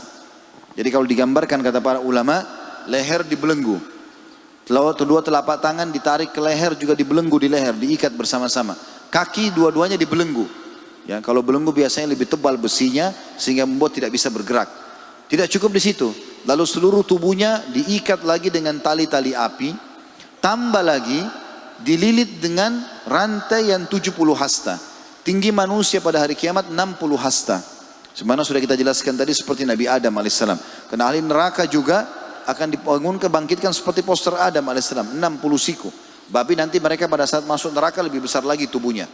Maka akan dirantai. Kalau tinggi mereka 60 hasta, rantainya 70 hasta. Kata ulama, diputar rantai tersebut dari awal kepalanya, dililitkan terus saja, tidak sedikit pun dari antara rantai itu, ya, dibiarkan 5 hasta di atas kepala dan 5 hasta di bawah kaki. Sehingga seluruh tubuhnya terlilit dengan rantai. Selain lehernya dan tangannya terbelenggu, dililit juga dengan tali-tali api, juga diikat dengan rantai ini. Sehingga tidak ada celah tubuhnya yang bisa terlihat. Dan dengan cara seperti ini dia akan hangus terbakar dengan rantai-rantai itu, ditambah lagi dengan panasnya api neraka yang meniup. Ditambah lagi, tidak cukup sampai di situ, Allah memerintahkan seluruh malaikat mencambuk mereka dengan cambuk-cambuk besi. Allah menceritakan dalam surah Al-Hajj, surah nomor 22 ayat 21. A'udzubillahi minasyaitonirrajim. Walahum maqami'u min hadid. Dan mereka akan mendapatkan cambuk-cambuk dari besi. Ini firman Allah kekal ditilawakan oleh beriman sampai hari kiamat. Hati-hati teman-teman. Poin nomor 8, bahan bakar neraka. Sudah kita bacakan dari surah Tahrim, surah nomor 66 ayat 6. Kalau bahan bakarnya adalah manusia dan batu. Juga dalam surah Al-Anbiya, saya tidak bacakan lagi At-Tahrim karena sudah saya bacakan tadi. Al-Anbiya juga surah nomor 21 ayat 98 sampai 99. A'udzubillahi minasyaitonirrajim. Innakum wa ma ta'buduna min dunillahi hasabu jahannama antum laha waridun. Law kana haula'i alihatan ma waraduha wa kullun fiha khalidun. Sesungguhnya kamu dan apa yang kamu sembah selain Allah adalah akan menjadi bahan bakarnya jahannam. Kamu pasti masuk ke dalamnya. Andai kata berhala-berhala itu Rabb, tentulah mereka tidak akan masuk neraka dan semuanya akan kekal di dalamnya. Ada pertanyaan kecil, kenapa Allah menjadikan orang kafir sebagai bahan bakar neraka? Sebagaimana surah Tahrim tadi ayat 6, juga surah Al-Anbiya ayat 98 sampai 99. Kata ulama, karena memang orang-orang kafir akan kekal di neraka, sehingga mereka diibaratkan menjadi bahan bakarnya neraka itu bersama dengan batu-batu. Dan batu Allah siapkan memang karena batu sifatnya, kita tahu sendiri, kalau dia berada di bawah terik matahari, maka kita bisa menyentuh batu itu dan kita rasakan dia bisa menyimpan suhu panas. Kalau dia musim dingin, kita menyentuh batu itu maka dia akan dingin. Maka batu ini bisa menyimpan suhu yang ada di sekitarnya. Makanya Allah jadikan dia sebagai bahan bakar. Dan kapan panas itu memuncak, maka batu itu akan terbuka atau akan pecah sebagian kecil dan akan mengeluarkan letupan-letupan api. Ini saja sudah cukup untuk menambah siksaan. Jadi siksaan di atas siksaan. Karena apa? Tidak sholat, tidak mau sedekah, durhaka sama orang tua. Hanya itu saja. Untuk apa? Siksaan yang begitu luar biasa. Sementara orang-orang muslim maka berbeda. Allah subhanahu wa ta'ala tidak menjadikan mereka sebagai bahan bakar. Tapi Allah membakar mereka dengan orang-orang kafir dan batu-batu itu. Sehingga mereka pada saat sudah bersih dosanya, mereka akan keluar. Selanjutnya teman-teman, bahasan 9 adalah ular dan kalajengking neraka jahanam. Di antara siksaan adalah adanya ular-ular dan kalajengking jahanam yang akan menaring penduduk neraka dengan taringnya yang tajam dan besar. Allah sebutkan dalam surah An-Nahl, surah nomor 16 ayat 88 yang bunyinya, A'udzubillahi minasyaitonirrajim. Alladzina kafaru wa saddu an sabilillahi zidnahum adzaban fawqal adzabi bima kanu yufsidun. Orang-orang kafir dan menghalang-halangi dari jalan Allah, kami tambahkan kepada mereka siksaan di atas siksaan disebabkan mereka selalu berbuat kerusakan. Kata Ibnu Mas'ud radhiyallahu anhu, yang dimaksud dengan kami tambahkan siksaan di atas siksaan, selain rantai-rantai besi, tali-tali api, belenggu-belenggu api, cambukan besi yang kuat, juga Allah siapkan kalajengking yang taringnya seperti pohon kurma yang panjang. Ibnu Su'di atau Imam As-Su'di mengatakan bahwa ia adalah ular-ular dalam neraka jahanam. Selanjutnya poin nomor 10 teman-teman tentang makanan dan minuman neraka. Kalau ahli surga luar biasa. Makanan mereka kenikmatan abadi yang luar biasa. Mereka akan mendapatkan makanan-makanan yang luar biasa. Sampai kata ulama nama-namanya hanya sama dengan nama di dunia tapi bentuknya berbeda. Allah sebutkan dalam surah Al-Waqi'ah, dalam surah Ar-Rahman, ada buah anggur, ada buah pisang, ada buah delima, ya, ada kurma, ini semua ada. Tetapi berbeda dari sisi postur, dari sisi rasa dan seterusnya. Sebagaimana hadis Bukhari menjelaskan, kata Nabi SAW, kurma di surga, satu butir besarnya seperti tempayan. Tempayan itu seperti tempat makan yang besar. Biasanya orang bisa makan 20-30 orang. Tempayan besar, mungkin bisa sebesar seperempat masjid ini. Yang putihnya lebih putih dari susu, lebih lembut daripada buih, dan lebih manis daripada madu. Kita biar keliling di muka bumi nggak akan temukan ada kurma seperti itu. Makanan mereka luar biasa. Buah-buahnya akan didekatkan.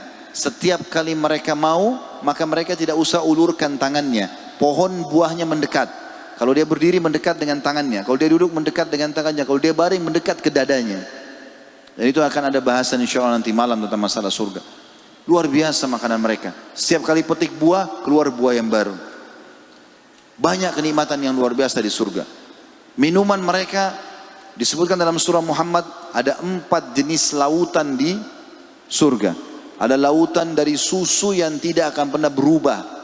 Kita tahu kalau susu diletakkan berapa jam, apalagi kalau sudah 1 hari sudah basi. Tapi di surga lautan penuh dengan susu, tidak akan berubah kata Allah. Kemudian ada madu yang telah tersaring.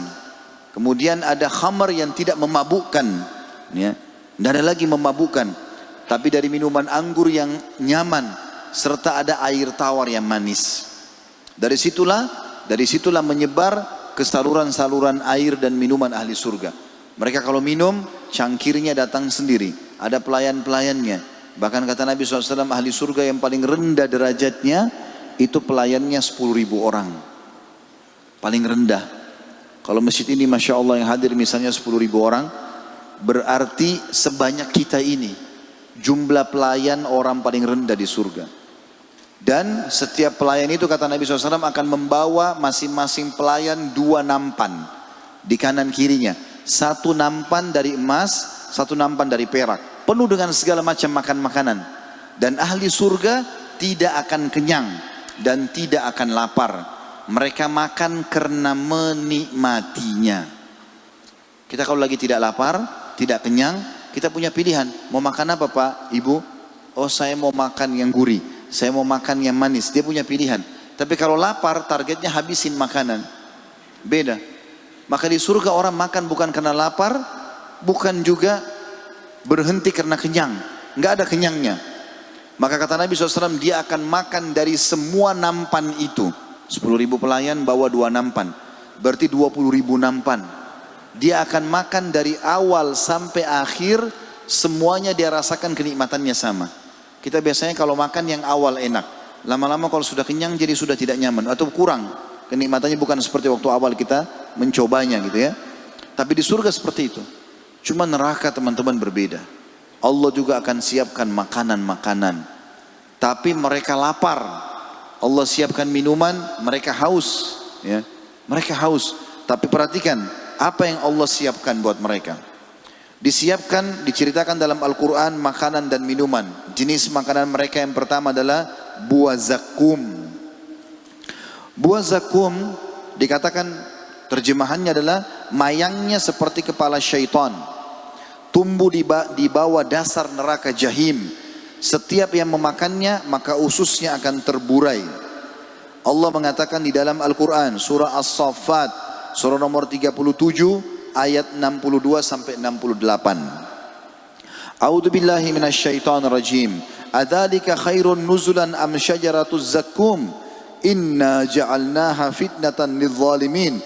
Innaha syajaratun takhruju fi aslil jahim.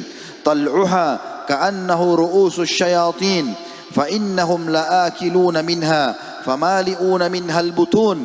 Thumma inna lahum 'alayha lasyauban min hamim. makanan surga itu hidangannya lebih baik ataukah buah zakum? Allah sudah jelaskan tentang surga sebagaimana tadi saya kasih gambaran sedikit tentang buah-buahannya. Masih panjang bahasan tentang makanan dan minuman ahli surga. Tapi Allah mengatakan makanan surga yang sudah aku jelaskan, apakah itu lebih baik? Dan kalian tetap mau mengejar buah zakum? Sesungguhnya kami menjadikan pohon zakum itu sebagai siksaan bagi orang-orang zalim dalam neraka. Sesungguhnya dia adalah sebatang pohon yang keluar dari dasar neraka jahim. Mayangnya seperti kepala syaitan. Maka sungguhnya mereka benar-benar memakan sebagian dari buah itu. Maka mereka memenuhi atau buah itu akan memenuhi perutnya. Atau mereka akan memenuhi perutnya dengan buah zakum itu. Kemudian sesudah makan buah pohon zakum itu pasti mereka akan mendapatkan minuman yang bercampur dengan air yang sangat panas. Kemudian sesungguhnya tempat kembali mereka benar-benar ke neraka Jahannam. Di dalam sebuah hadis yang sahih kata Nabi SAW, andai saja setetes buah zakum diteteskan di muka bumi ini, maka rusaklah semua kehidupan penduduk bumi. Bagaimana orang yang menjadikan atau dijadikan zakum sebagai makanannya. Dan ingat, penghuni surga tadi tidak lapar dan tidak kenyang, tapi penduduk neraka lapar. Allah buatkan mereka lapar. Lalu mereka teringat di dunia, semasa di dunia, mereka kalau lapar mereka makan, maka mereka minta makanan. Pada saat mereka minta makanan, maka tangannya terikat, kakinya terikat, mulutnya terbuka secara otomatis. Lalu mau tidak mau, buah zakum itu akan dimasukkan. Lalu dia akan meleleh seperti minyak yang panas ke dalam tubuh, yang membuat seluruh otot-ototnya keluar, terlepas, tinggal tulangnya saja. Itu pun tidak mati. Itu pun dia tidak mati. Yang kedua, pohon dari', yaitu pohon duri yang sangat keras, tidak dapat menggebukan dan tidak menghilangkan lapar, dan dia selalu menyumbat tenggorokan sehingga keluar dari leher-leher penghuni neraka, tidak keluar dan juga tidak masuk ke dalam perut. Kita tahu teman-teman kalau mungkin pernah ketelan tulang, sakitnya luar biasa.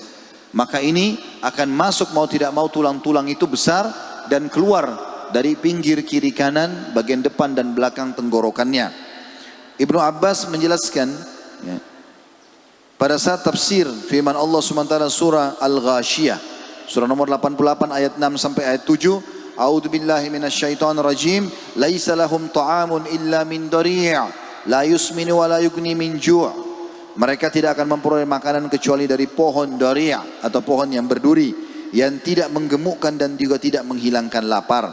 Kata Ibnu Abbas, tidak bisa ditelan, tidak juga bisa dikeluarkan sampai masa waktu di mana Allah mau mencabutnya.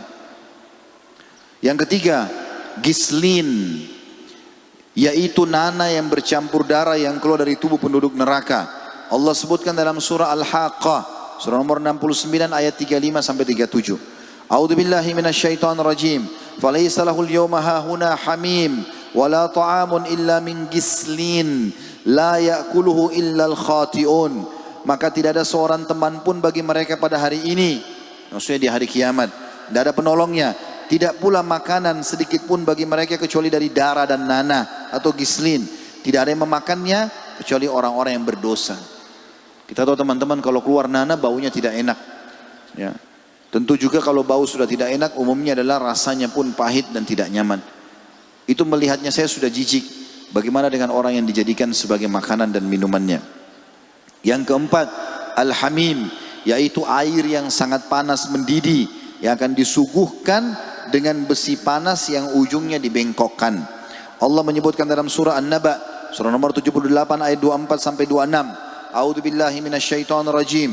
La yadhukuna fiha bardan wala syaraba illa hamiman wa gassaqa jazaa'an wifaqa. Mereka tidak akan merasakan kesejukan di dalam neraka dan tidak pula mendapat minuman selain air yang mendidih dan nanah yang mendidih sebagai pembalasan yang setimpal. Yang kelima, al-gassaq, air yang sangat dingin. Menurut Ibnu Umar An-Numah adalah nanah kental yang jika setetesnya ditumpahkan di barat bumi, niscaya penduduk timur akan mencium bau busuknya. Allah sebutkan tentang gassaq ini dalam surah Sad, surah nomor 38 ayat 57 sampai 58. A'udzubillahi minasyaitonir rajim. Hadza falyadhuquhu hamimun wa gassaqa wa akharu min syaklihi azwaj. Inilah azab neraka, biar mereka merasakannya atas pelanggaran mereka. Minuman mereka air yang sangat panas dan air yang sangat dingin, dan azab yang lain yang serupa itu berbagai macam. Tadi kata Ibnu Abbas, ini adalah nanah yang didinginkan yang baunya sangat busuk, kemudian dipaksakan masuk ke dalam tenggorokannya sehingga merobek seluruh tubuhnya. Yang keenam, as-sadid, yaitu air nanah yang bercampur darah. Ibnu Rajab berkata, air sadid akan membuat wajah mereka hangus, sekaligus membuat seluruh kulit kepala dan rambut mereka mengelupas. Allah sebutkan dalam surah Ibrahim, surah nomor 14 ayat 16 sampai ayat 17. A'udzu billahi minasyaitonir rajim. Min waraihi jahannamu wa yusqa min ma'in sadid yatajarrahu wa la yakadu yusigu wa yatihi al-mautu min kulli makani wa ma huwa bimayyit wa min waraihi adzabun ghalidh. Di hadapan mereka ada jahanam dan dia akan diberi minuman dengan air nanah. Diminumnya air nanah itu dan hampir dia tidak bisa menelannya. Makna tafsirnya karena banyaknya dituangkan air nanah sampai perutnya penuh dan sampai keluar dari tenggorokannya, terus saja dituangkan sehingga memaksa dia harus menelannya. Dan datanglah bahaya maut, dia merasakan seperti dia akan mati. Tapi dari seluruh penjuru, tapi dia tidak juga mati, dan di hadapannya masih ada azab yang berat. Yang ketujuh, muhul, air muhul, yaitu endapan minyak yang berwarna hitam yang mendidih. Allah berfirman dalam surah Ad-Dukhan, surah nomor 44 ayat 45 sampai 46. A'udzu billahi minasyaitonir rajim. Kal muhli yagli fil butun kagallil hamim. Kotoran minyak yang mendidih dalam perut seperti mendidihnya air yang sangat panas. Juga dalam surah Al-Kahfi surah nomor 18 ayat 29 Allah berfirman, A'udzu billahi minasyaitonir rajim wa qulil haqqu min rabbikum wa man syaa'a falyu'min wa man syaa'a falyakfur inna a'tadna lidh-dhalimina naran ahata bihim suradikuha wa in yastaghithu yugathu bima'in kalmuhli yashfil wujuh bi'sasy syarabu wa sa'at murtafaqa. Katakanlah hai Muhammad, sampaikan kepada seluruh umat manusia, kebenaran itu datang dari Rabb-Mu, maka barang siapa yang ingin beriman silakan, hendaklah ia beriman. Siapa yang mau patuh mendengarkan lalu mengamalkan silakan, yang mau kafir silakan. Ya, Allah tidak paksakan. Sesungguhnya kami telah sediakan bagi orang-orang yang kafir dan zalim di neraka yang gejolaknya mengepung mereka, dan jika mereka meminta minum, niscaya mereka akan diberi minum dari air seperti besi yang mendidih yang menghanguskan muka mereka. Itulah minuman yang paling buruk dan tempat istirahat yang paling jelek.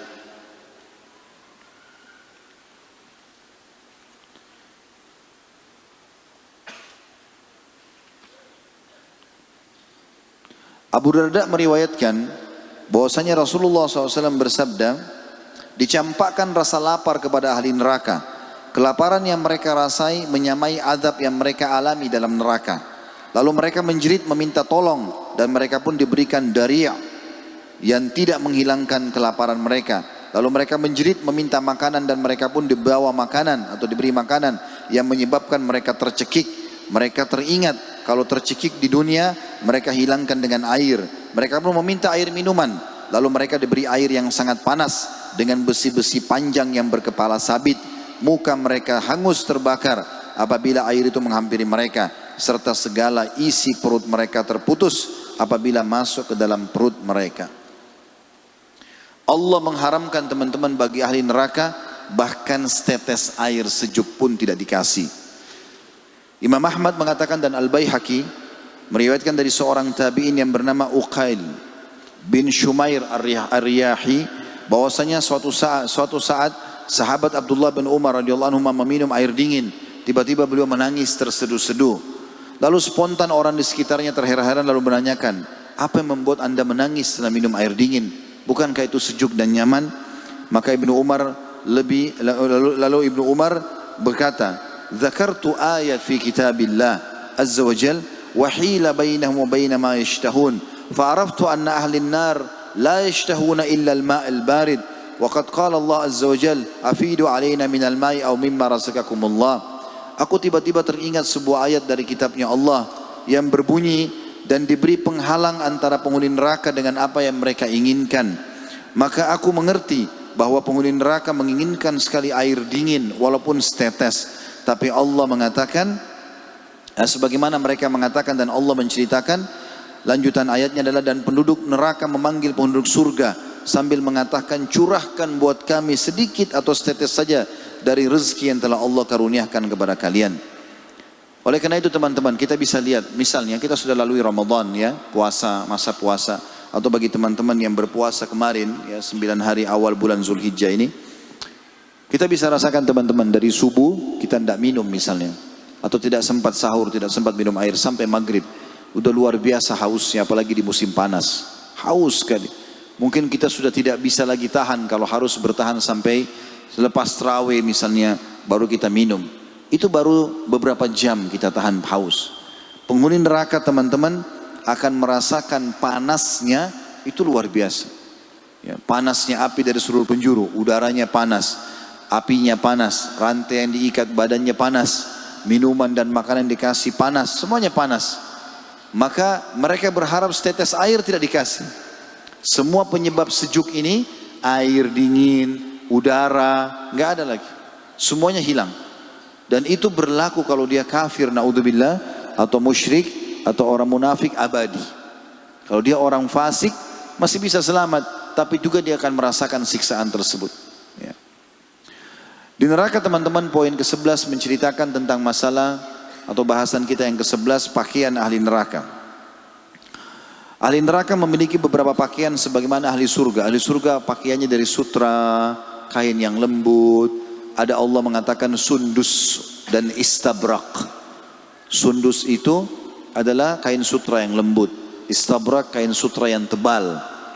Tidak ada panas, tidak ada dingin di surga, sejuk, selalu nyaman. Sampai Ibnu Abbas menggambarkan waktu ditanya tentang pencahayaan surga seperti apa, kata beliau, tidakkah kau lihat matahari di awal dia terbit, warnanya kekuning-kuningan dan tidak menyengat? Ya, begitulah cahaya di surga selamanya. Maka ahli surga selalu menikmati apa yang ada di surga itu. Tidak ada lagi malam, tidak ada lagi ngantuk, tidak ada lapar dan haus. Bahkan kata Nabi SAW, ahli surga kalau masuk surga tidak ada lapar, tidak ada haus. Kalau mereka makan dan minum, yang tidak dibutuhkan oleh tubuhnya akan keluar dalam bentuk keringat. Dalam bentuk keringat yang itu pun lebih wangi dari bau kasturi. Tidak ada lagi kamar mandi, maaf, WC di surga. Kita makan dan minum sepuasnya. Kalau tidak dibutuhkan oleh tubuh keluar dalam bentuk keringat, itu juga lebih wangi dari bau kasturi. Baju mereka tidak akan lusuh, umur mereka tidak akan berkurang. Terus begitu, kebahagiaan abadi. Tapi neraka teman-teman, naudzubillah, lawannya. Pakaian ahli neraka banyak sekali. Pakaian ini bukan untuk menghiasi tubuh mereka sebagaimana ahli surga, tapi akan merusak dan menambah azab. Ada yang membuat mereka melepuh, ada yang membuat mengkoyak-koyak daging mereka, menyobek-nyobek. Dalam sebuah atau dalam banyak ayat Al-Quran, diantaranya pakaian disebutkan adalah qatiran, namanya qatiran, terbuat dari tembaga yang dilebur panas. Allah sebutkan dalam surah Ibrahim, atau ter ya, kalau kita pelengking. Surah Ibrahim surah nomor 14 ayat 49 sampai 50, Allah berfirman, A'udzubillahi minasyaitonirrajim, wa taral mujrimina yawma idzin muqarrarina fil asfad sarabiluhum min qatirani wa taghsha wujuhahumun nar. Dan kamu akan melihat orang-orang yang berdosa pada hari itu diikat bersama-sama dengan belenggu, pakaian mereka dari pelengking atau ter yang panas yang membuat muka mereka ditutup oleh api neraka. Juga mereka akan diberikan mihad dan gawash, yaitu selimut dari api neraka. Allah sebutkan dalam surah Al-A'raf surah nomor 7 ayat 40 sampai 41. A'udzubillahi minasyaitonir rajim. Innal ladzina kadzdzabu biayatina wastakbaru anha la tufattahu lahum abwabus samai wa la yadkhuluna jannata hatta yalijal jamalu fi sammil khiyat wa kadzalika najzil mujrimin lahum min jahannama mihadun wa min fawqihim gawash wa kadzalika najzil zalimin. Sesungguhnya orang-orang yang mendustakan ayat-ayat kami dan menyombongkan diri terhadapnya, sekali-kali tidak akan dibukakan bagi mereka pintu-pintu langit, dan tidak pula mereka masuk ke dalam surga sampai unta bisa masuk ke dalam lubang jarum. artinya mustahil mereka masuk ke dalam surga. Demikianlah kami memberi pembalasan kepada orang-orang yang berbuat kejahatan. Mereka mempunyai tikar tidur dari api neraka dan di atas mereka ada selimut api neraka. Demikianlah kami memberi balasan kepada orang-orang zalim. Oleh karena itu teman-teman, diperhatikan baik-baik bagi orang yang mengalami kesedihan, misalnya ada keluarganya meninggal, kita harus tahu ada adab-adab syar'i. Di antara yang sangat dilarang adalah tidak boleh naihah. Naihah itu meratapi mayit. Meratapi itu seperti tarik-tarik rambut, memukul dada, robek-robek baju, merasa menyesal kenapa orang ini mati. Itu namanya meratapi. Ini dilarang, nggak boleh. Berhubungan dengan bahasan kita, perhatikan hadis sahih riwayat Muslim. Kata Nabi SAW, an-naihatu idza lam tatub qabla mautiha tuqamu yawmal qiyamati wa 'alaiha sirbalun min qatirani wa dir'un min jarab. Orang yang meratapi mayit dan meninggal sebelum bertaubat, artinya dia dulu tarik-tarik rambutnya, robek bajunya, menyesal-nyesal, kenapa dia mati, kenapa bukan saya, kenapa begini, kenapa begitu. Dia masih muda dan seterusnya, dia menyesali kematian. Maka kalau dia tidak sempat taubat, akan diberi pakaian pada hari kiamat dari pakaian yang terbuat dari tembaga yang panas. Teman-teman sekalian, ada beberapa keadaan-keadaan penghuni neraka juga yang perlu kita tambahkan, dan ini menambah seseorang semestinya harus khawatir jangan menjerumuskan dirinya pada neraka dengan pelanggaran-pelanggaran yang ada. Kalaupun sudah pernah melakukan, teman-teman, taubat. Taubat, ingat itu 6 huruf, taubat. Gampang, berapa menit, hadirkan hati, meninggalkan dosa itu seketika, lagi berzina berhenti, lagi bohong berhenti, lagi riba berhenti, sesali, lalu janji sama Allah tidak ulangi. Berapa menit, insya Allah diterima sama Allah, asal dia ikhlas. Allah berikan solusi itu. Kalau tidak teman-teman, maka hati-hati, ancaman-ancaman. Di neraka, selain semua siksaan tadi, Allah masih menggambarkan juga kalau wajah ahli neraka cacat dan tubuh mereka semuanya terbakar hangus, dan itu bisa disaksikan oleh ahli neraka yang lain, ya, sementara mereka dalam proses penyiksaan. Allah ceritakan dalam surah Al-Mu'minun, surah nomor 23 ayat 104. A'udzu billahi minasyaitonir rajim. Talfahu wujuhahumun naru wa hum fiha kalihun. Muka mereka dibakar dengan api dan mereka di dalam neraka itu dalam keadaan cacat. Dalam riwayat yang sahih, riwayat Imam Ahmad dan Tirmidzi, kata Nabi SAW, neraka membuat muka mereka buruk, bibir atas mereka mengkerut sampai ke bagian tengah kepala. Jadi saking panasnya api neraka, bibir bagian atasnya, na'udzubillah, itu melebar sampai bisa kelipat ke setengah kepalanya, dan bibir bagian bawahnya meleleh sampai tiba ke pusarnya. Yang kedua, setiap kulit mereka matang, terbakar, hangus, Allah ganti dengan kulit yang baru. Ya, jadi memang rasa sakit ada di kulit kita. Di bawah kulit ini ada urat-urat saraf. Kalau Allah sudah membakar kulit tersebut, maka Allah ganti dengan kulit yang baru. Terbakarnya siksaan, kembali disempurnakan juga siksaan. Jadi semuanya siksaan. Allah sebutkan dalam surah An-Nisa, surah nomor 4 ayat 56. A'udzu billahi minasyaitonir rajim. Innal ladzina kafaru bi ayatina sawfa nuslihim naran kullama nadijat juluduhum baddalnahum juludan ghairaha liyadhuqul adzab innallaha kana azizan hakima.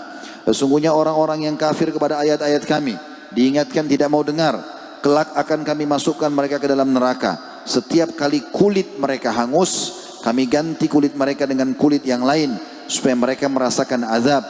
Sesungguhnya Allah Maha Perkasa lagi Maha Bijaksana. Dalam poin ini ada kisah teman-teman sekalian.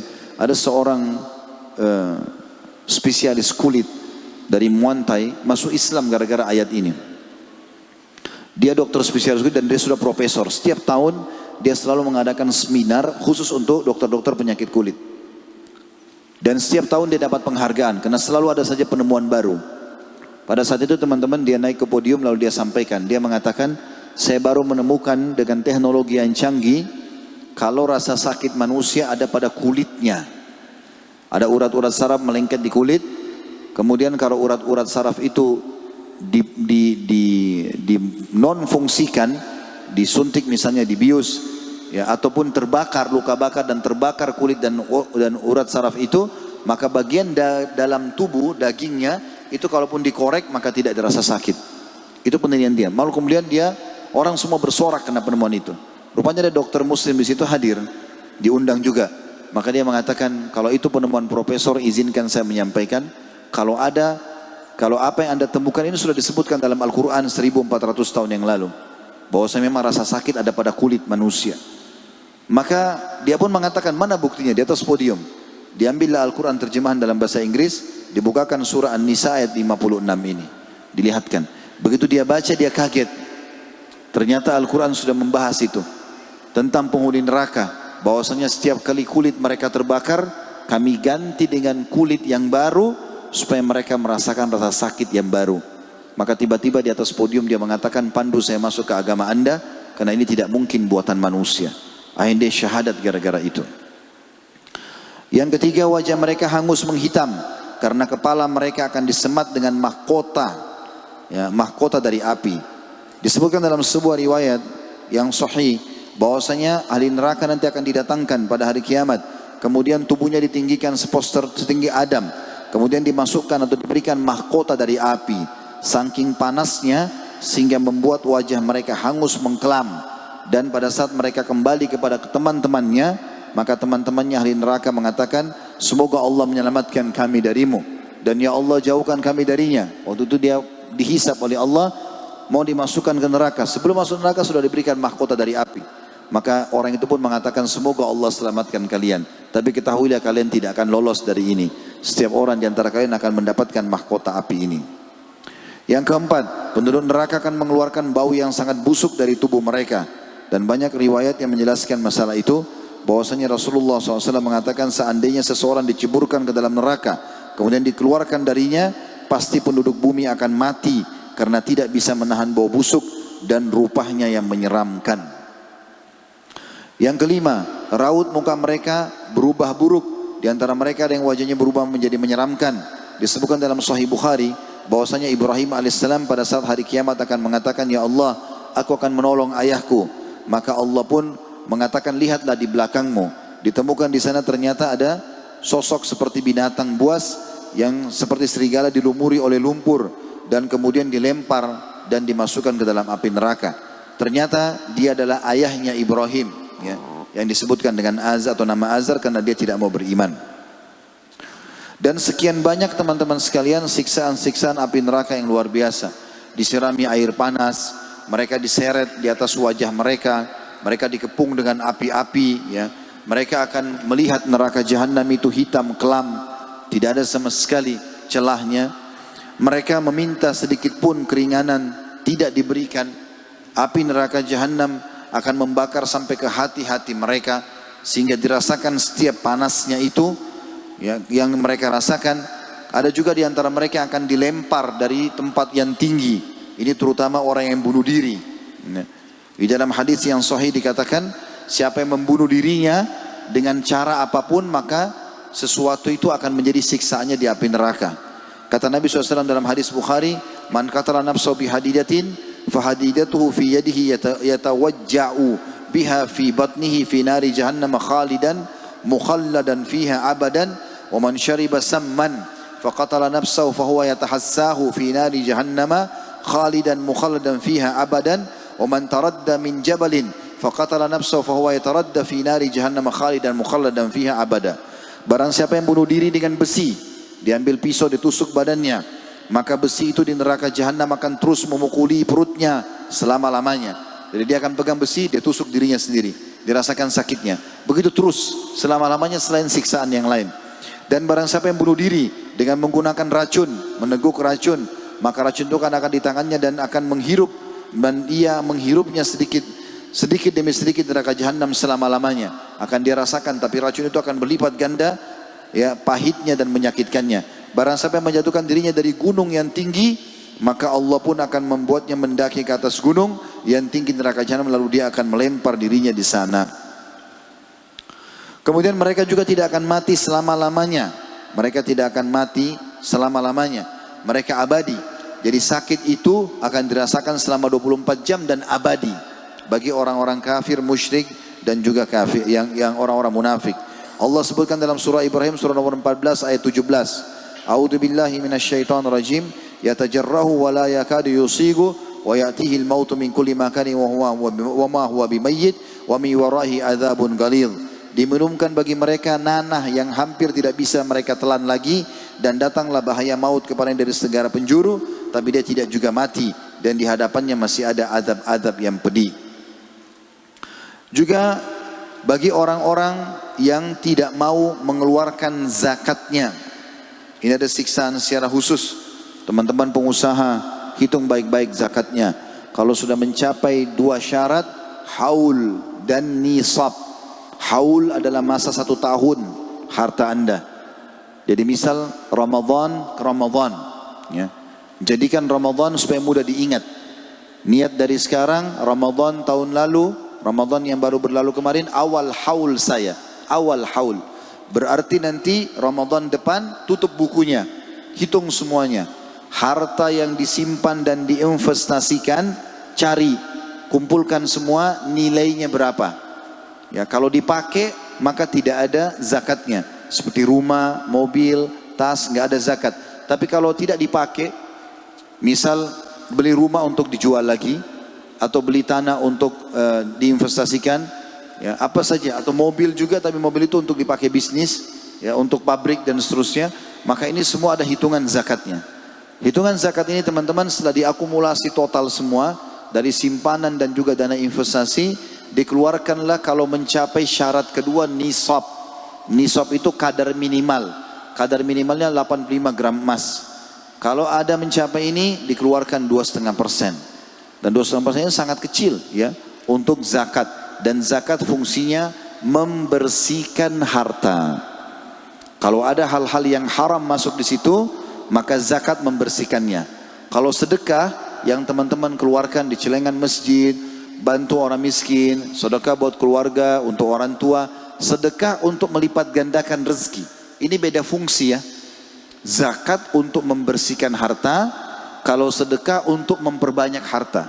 Karena ada juga orang teman-teman kaya, mereka sibuk mengeluarkan zakat tapi nggak pernah sedekah lagi. Mereka anggap zakatnya banyak, ratusan juta, ini aja saya cicil keluarin. Beda, itu fungsinya untuk membersihkan harta kalau ada uang haram atau syubhat yang masuk. Tapi kalau mau lebih banyak, sedekah selain dari zakat itu. Dan zakat dibatasi 2,5%, sementara sedekah terbuka. Berapa persen pun dia mau keluarkan, 100% pun dia boleh keluarkan untuk investasi akhirat. Maka ini wajib teman-teman sekalian.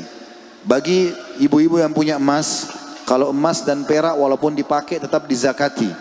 Dan sama, 1 tahun masa pemakaian dan nisabnya 85 gram emas atau kadar minimal perhitungannya 85 gram emas.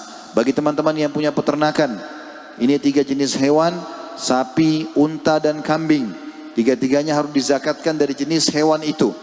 Kalau kambing sudah mencapai 40 ekor, selama 1 tahun dikeluarkan zakatnya 1 ekor kambing. Begitu juga kelipatannya, 80, 120 dan seterusnya. Kelipatan 40. Kalau, dan ini ada hitungan sendiri, teman-teman bisa kembali ke catatan-catatan masalah zakat. Kemudian sapi minimal 30 ekor dan unta minimal 5 ekor. Dikeluarkan dari hewan itu sendiri zakatnya, bukan uang. Ini dikeluarkan zakat dari hewan. Kalau ada yang punya peternakan ayam, kelinci misalnya, atau dia punya tambak ikan, ini masuk dalam hitungan akumulasi harta yang awal tadi, sama dengan emas dan perak, sama dengan harta totalnya. Begitu juga dengan harta karun atau pertambangan yang ditemukan. Itu begitu ditemukan haulnya pada saat itu, dia wajib mengeluarkan 20%. Bagi teman-teman yang punya pertanian, maka itu ada zakatnya. Hati-hati, setiap kali panen, kalau mencapai 630 kilo atau 620 kilo dari hasil panen batas minimal, maka setiap kali panen dikeluarkan. Kalau bapak ibu mengeluarkan biaya dalam mengalirkan zakat, dalam mengurus pertanian itu, misalnya kita punya biaya pengariran, mesin, pegawai, maka zakatnya 5% dari hasil panen. Kalau tidak, misalnya kita beli sebuah tanah, ada perkebunan di sana, kita nggak urus, hidup sendiri karena ada hujan, daerahnya suka turun hujan, datang setahun sekali panen saja, ini zakatnya 10%. Perhatikan baik-baik. Zakat ini teman-teman kalau tidak dilakukan, hati-hati. Allah berfirman, di dalam surah Al-Imran, surah nomor 3 ayat 180. A'udzu billahi minasyaitonir rajim. Wa la yahsabanna alladziina yabkhaluna bima aataahumullahu min fadlihi huwa khairan lahum, bal huwa syarrun lahum. Sayutawwaquna ma bakhilu bihi yaumal qiyamah. Walillahi mirathus samawati wal ard. Wallahu bima ta'maluna khabir. Sekali-kali janganlah orang-orang yang bakhil dengan harta yang Allah berikan kepada mereka dari karunia-Nya menyangka bahwa kebakhilan itu perhitungan tidak mau keluarin zakatnya, tidak mau sedekah baik bagi mereka. Sebenarnya kebakhilan atau kikir itu adalah buruk bagi mereka. Harta yang mereka bakhilkan itu akan dikalungkan kelak di lehernya pada hari kiamat. Dan kepunyaan Allah lah segala warisan yang ada di langit dan di bumi. Allah mengetahui dan apa-apa yang kalian kerjakan. Kata ulama tafsir, yang dimasukkan dikalungkan adalah dijelaskan dalam sebuah hadis yang sahih dalam riwayat Bukhari. Siapa yang tidak mengeluarkan zakatnya, maka hartanya itu akan berubah menjadi ular yang hitam dan bagian kepalanya terkelupas karena kerasnya bisanya, kemudian melilit badannya dari kaki sampai ke kepalanya, sampai ke lehernya, kemudian kepalanya ya dipatok-patok oleh ular tersebut sambil dia mengatakan, akulah hartamu, akulah simpananmu yang tidak kau keluarkan. Sementara kalau emas dan perak, maka akan dijadikan sebagai lempengan-lempengan emas yang panas, tembaga-tembaga, lalu disetrikakan di dahi mereka, di punggung mereka, dan juga di perut mereka. Dan ini juga dijelaskan dalam Al-Quran. Kemudian juga orang yang tidak mengeluarkan zakat, ya, hewan kurbannya, hewan ternaknya tadi juga sama. Akan didatangkan hewan-hewan tersebut pada hari kiamat. Kemudian semuanya utuh. Misal orang punya peternakan sapi atau kambing atau unta, 3 jenis ini tadi saya sudah sebutkan kadar-kadarnya harus dikeluarkan. Kalau tidak dikeluarkan, semua yang pernah dia jual, semua yang pernah yang masih ada bersama dia atau yang dia wariskan kepada ahli warisnya nanti, kalau dia tidak pernah keluarkan zakatnya, akan didatangkan hari kiamat di sebuah lapangan yang luas. Dia ditidurkan, lalu hewan-hewan didatangkan semuanya utuh tanduknya, tajam, tidak ada yang bengkok, lalu semuanya kokoh dan kekar, lalu menginjak-injak dengan kakinya dan menyeruduk dengan tanduk dan menggigit dengan giginya. Setiap yang pertama sudah lewat sampai terakhir misalnya ribuan ekor, maka kembali lagi yang terakhir menginjak dia, menggigitnya, terus begitu sampai dibangkit atau sampai dimasukkan ke dalam neraka jahanam. Artinya disiksa di mahsyar sebelum masuk ke dalam neraka jahanam. Kata Nabi SAW dalam hadis sahih menggabungkan semua itu, hadis riwayat Imam Muslim, setiap pemilik emas dan perak yang tidak menunaikan haknya di hari kiamat nanti pasti dibentangkan untuknya lempengan dari api, lalu disetrikakan di tubuhnya di dalam neraka jahanam, lalu disetrikakan di pipinya, keningnya dan punggungnya. Setiap kali mendingin diulangi lagi, yakni pada hari kiamat yang ukuran harinya 50.000 tahun, hingga akan diputuskan hukuman bagi umat manusia. Artinya hukuman ini diberikan sebelum masuk ke neraka jahanam. Sudah datang siksaan padanya. Lalu diperlihatkan jalannya, apakah ke surga atau ke neraka. Ada yang bertanya, bagaimana pemilik unta ya Rasulullah? Beliau bersabda sallallahu alaihi wasallam, demikian juga pemilik unta bila tidak menunaikan haknya, di antara haknya adalah zakat susunya pada waktu keluar, pasti pada hari kiamat nanti akan dibentangkan kepadanya tanah datar sehingga ia tidak kehilangan satu anak pun dari unta tersebut. Semuanya akan menginjak-injak pemiliknya dengan kaki-kaki mereka dan menggigitnya dengan mulut-mulut mereka. Setiap kali serombongan anak-anaknya lewat, segera kembali yang lainnya, yakni pada hari yang ukurannya 50.000 tahun, hingga selesai diputuskan hubungan para hamba, lalu diperlihatkan jalannya ke surga atau ke neraka. Lalu seseorang bertanya, wahai Rasulullah, bagaimana dengan pemilik sapi dan kambing? Beliau pun bersabda, para pemilik sapi dan kambing juga akan sama nasibnya dengan pemilik unta tadi. Setiap kali hewan-hewan tersebut didatangkan pada setiap kali hewan tersebut salah satunya dimiliki, maka akan didatangkan di tanah datar, tidak ada yang bertanduk, tidak ada yang tidak bertanduk, dan semua tanduknya tidak ada yang bengkok atau tajam, dan semuanya menanduk-nanduknya, kemudian semuanya menginjak-injak dengan kakinya dan menggigit dengan mulutnya. Kata Nabi SAW, dan itu semua berjalan 50.000 tahun sampai hisab Allah Subhanahu wa ta'ala selesai pada hari kiamat. Oleh karena itu teman-teman sekalian harus hati-hati. Sementara hadis tentang masalah ular yang botak karena bisanya yang kuat itu adalah hadis Bukhari ya. Kata Nabi SAW, barang siapa yang dikaruniai harta oleh Allah tapi tidak mau membayar zakatnya, niscaya pada hari kiamat nanti hartanya akan diwujudkan seperti ular ganas yang memiliki 2 taring yang berbisa. Ular itu melilitnya pada hari kiamat dan mencabit-cabitnya, dan kedua mulutnya sambil berkata, aku adalah hartamu, aku adalah perbendaharaanmu. Teman-teman sekalian, saya akan ringkaskan di sini. Ada beberapa poin yang tersisa, di antaranya ahli neraka sudah kita katakan tadi akan teriak-teriak, dan mereka pada saat teriak-teriak suaranya akan habis, dan pada saat habis karena sudah melemah badan-badan mereka, maka mereka pun cuma bisa merintih, dan merintih ini pun diikuti dengan rasa sakit. Kata Nabi SAW dalam hadis Bukhari, ketahuilah ahli neraka akan menangis dan terus menangis sampai-sampai air mata mereka habis, dan keluarlah dari tempat air mata itu darah, dan mereka dan pada saat itu mereka sudah putus asa karena mereka memanggil malaikat penjaga neraka, dan malaikat penjaga neraka tidak menjawab mereka sekian lama. Setelah dijawab pun maka para penjaga neraka mengatakan, kalian tidak ada gunanya meminta-minta kepadaku. Lalu mereka pun memanggil Tuhan mereka sambil mengatakan, ya Allah, ringankan bagi kami sehari saja siksaan ini. Maka Allah pun tidak menjawab mereka, kata Nabi SAW, seumur bumi. Allah tidak jawab. Jadi kalau umur bumi sekian miliar tahun, begitu Allah tidak jawab. Setelah itu pun Allah menjawab mereka, ikhsa'u fiha wa la tukallimun. Terhinalah kalian di dalamnya dan jangan kalian berbicara denganku. Teman-teman sekalian, nanti mereka akan minta waktu kepada Allah Subhanahu wa taala untuk bisa berbicara dengan ahli surga, dan Allah memberikan mereka kesempatan berbicara dengan ahli surga. Di antara yang disebutkan kisah, tapi pembicaraan ini hanya sebentar saja. Mereka meminta kepada ahli surga agar dituangkan air untuk mereka, air setetes saja. Maka ahli surga akan mengatakan kepada mereka, sesungguhnya Allah telah mengharamkan itu semua buat orang-orang kafir. Begitu juga nanti mereka akan berbicara antara orang-orang kafir, munafik dan orang musyrik dengan orang-orang beriman tapi masuk ke dalam neraka. Ada orang-orang yang tidak sempat taubat masuk neraka. Maka pada saat itu pun mereka akan mengatakan, bukankah kalian orang-orang muslim? Maka si muslim-muslim ini mengatakan, iya benar, kami orang-orang muslim.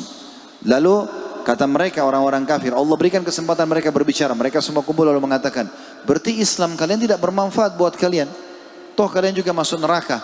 Kata Nabi SAW, pada saat Allah mendengarkan itu, Allah pun akhirnya menyuruh malaikat mengeluarkan semua orang yang dalam hatinya ada seperti biji sawi dari la ilaha illallah. Dalam hadis lain dikatakan dari ahli kiblat atau orang-orang kaum muslimin.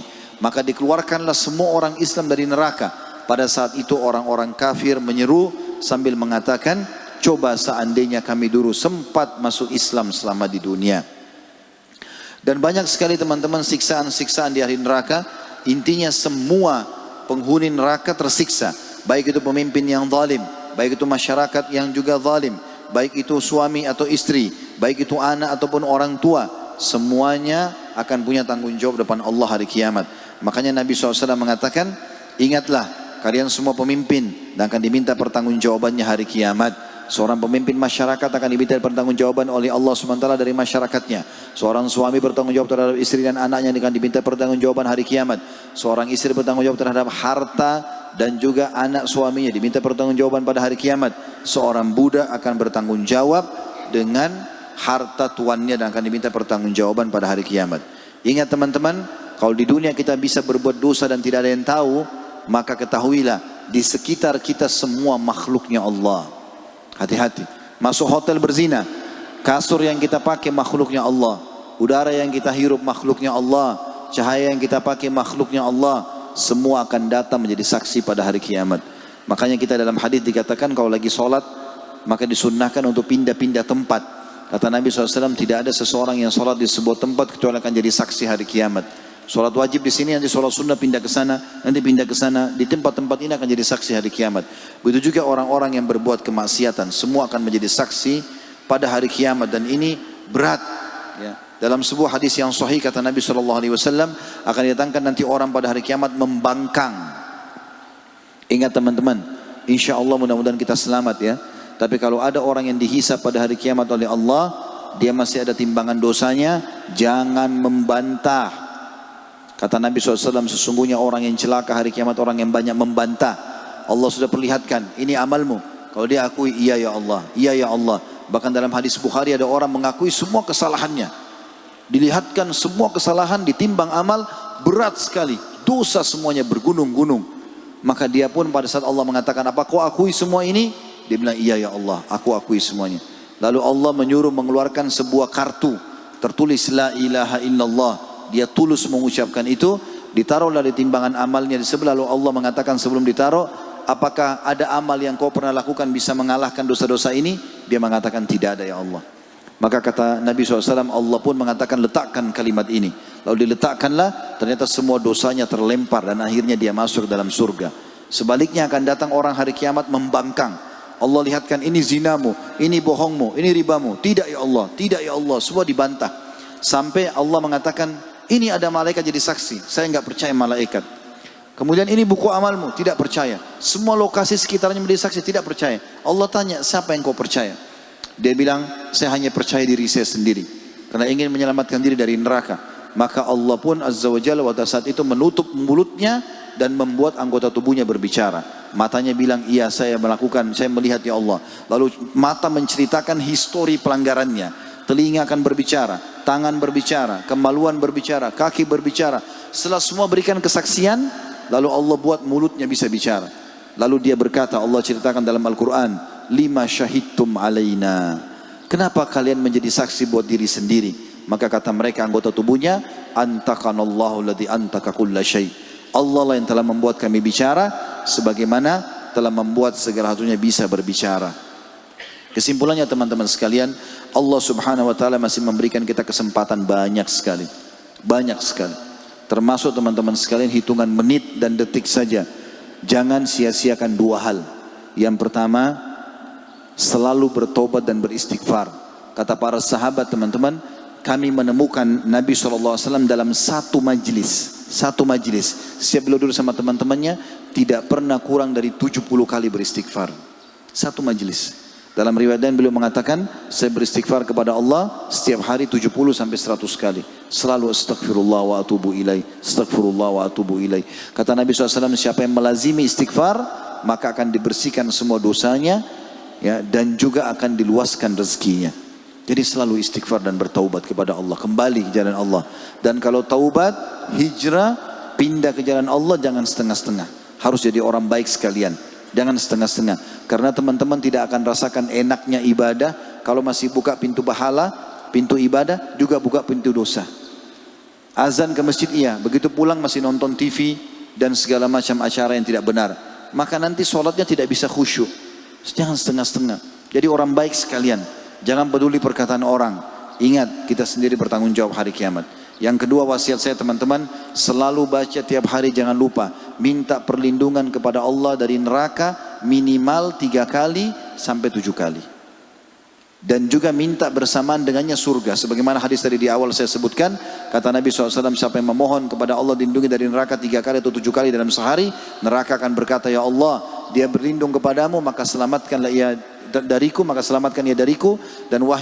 Dan kalau dia mengatakan minta kepada Allah surga 7 kali, maka surga mengatakan, ya Allah, hambamu fulan meminta ya kepadaku, berlindung kepadamu dariku, maka selamatkan, dia meminta agar dimasukkan dalamku, maka masukkanlah ke dalamku. Dan teman-teman, sebagai terakhir kalimat saya sebelum kita buka pertanyaan, kalau masih ada pertanyaan insyaAllah, teman-teman, menjadi orang baik, orang soleh itu enak. Enak sekali. Jujur, amanah, dermawan, bakti, bagus. Orang semua suka. Ya, Allah suka, Allah kasih pahala besar, maka juga manusia suka. Yang tidak suka dia hanya orang yang buruk. Tapi kalau orang baik suka. Ada orang misalnya kita temui baru kenalan, Assalamualaikum, waalaikumsalam, santun, ramah, baik. Begitu dia punya makanan dibagi 2, ini saya juga punya, silakan dibagi. Walaupun tidak kenal misalnya, maka kita sudah langsung vonis orang itu baik. Enak menjadi orang baik, hidupnya tenang, makanannya halal, pergaulannya juga bagus, Allah juga suka. Meninggal masuk surga. Jangan menjadi orang buruk teman-teman, orang yang kasar, orang yang suka ghibah orang lain, cemberut, mukanya nggak pernah senyum, bakhil, pelit dan segala macam. Allah tidak suka, Allah ancam dia dengan banyak dosa, manusia juga tidak suka. Dan akhirnya meninggal masuk ke dalam neraka. Maka jadi orang baik saja. Allahu a'lam. Baiklah kalau begitu teman-teman sekalian, kita berdoa kepada Allah SWT, semoga majlis kita diberkahi olehnya dan dijadikan sebagai tambahan amal kita pada hari kiamat. Semoga seluruh amal yang pernah kita kerjakan, yang sedang kita kerjakan dan akan kita kerjakan sampai menjelang ajal datang nanti diterima dengan pahala yang sempurna. Dan semoga semua dosa yang pernah kita lakukan sengaja tidak sengaja, samar ataupun nyata, kecil ataupun besar, diganti oleh Allah dengan kemahamurahannya menjadi pahala. Juga kedua orang tua kita dan seluruh muslimin dan muslimat. Kita selalu berdoa untuk negara kita tercinta menjadi negara yang aman, tentram, damai. Seluruh umat Islam di bawah naungan ukhuwah Islamiyah. Dalam hal ibadah mereka kembali kepada Al-Quran dan Sunnah dan diangkat perselisihan di antara mereka. Dan semoga saja saudara-saudara kita di Lombok yang sedang tertimpa gempa dan bencana diberikan kesabaran oleh Allah Subhanahu Wa Taala dan diangkat musibah ini dari mereka. Serta juga mereka bisa menjadikan sebagai bahan muhasabah sehingga kembali lebih dekat kepada Allah Subhanahu Wa Taala. Dan semoga seluruh muslimin di Indonesia menjadikan itu sebagai ajang mereka mendapatkan pahala baik dengan bantuan harta atau bantuan jiwa dan juga dengan doa. Dan kami mohon kepada-Mu ya Allah agar Engkau menganugerahkan kami pemimpin yang adil, yang muslim, yang kembali kepada Al-Quran dan Sunnah, dan juga Engkau lunasi seluruh utang negara kami dan membukakan seluruh rezeki dari seluruh penjuru negeri ini. Dan juga kami mohon kepada-Mu ya Allah, tolong saudara kami di Palestina, di Syria, di Yaman, di Irak, di Myanmar, di Ahsa, dimanapun mereka berada sedang tertindas. Semoga Engkau ikhlaskan niat mereka, terima para syuhada mereka, muliakan Islam di tangan mereka dan tangan kami semua, serta ikut sertakan kami bersama mereka di pahala, baik dengan doa, dengan harta, juga dengan jiwa kami. Dan ya Allah kami mohon dengan kemahamurahan-Mu dan rahmat-Mu yang luas, agar Engkau menyatukan kami semua di surga Firdaus-Mu tanpa hisab, mana Engkau satukan kami di majlis yang mulia ini. Subhanakallahumma bihamdika, asyhadu an la ilaha illa anta astaghfiruka wa atubu ilaik. Wassalamualaikum warahmatullahi wabarakatuh.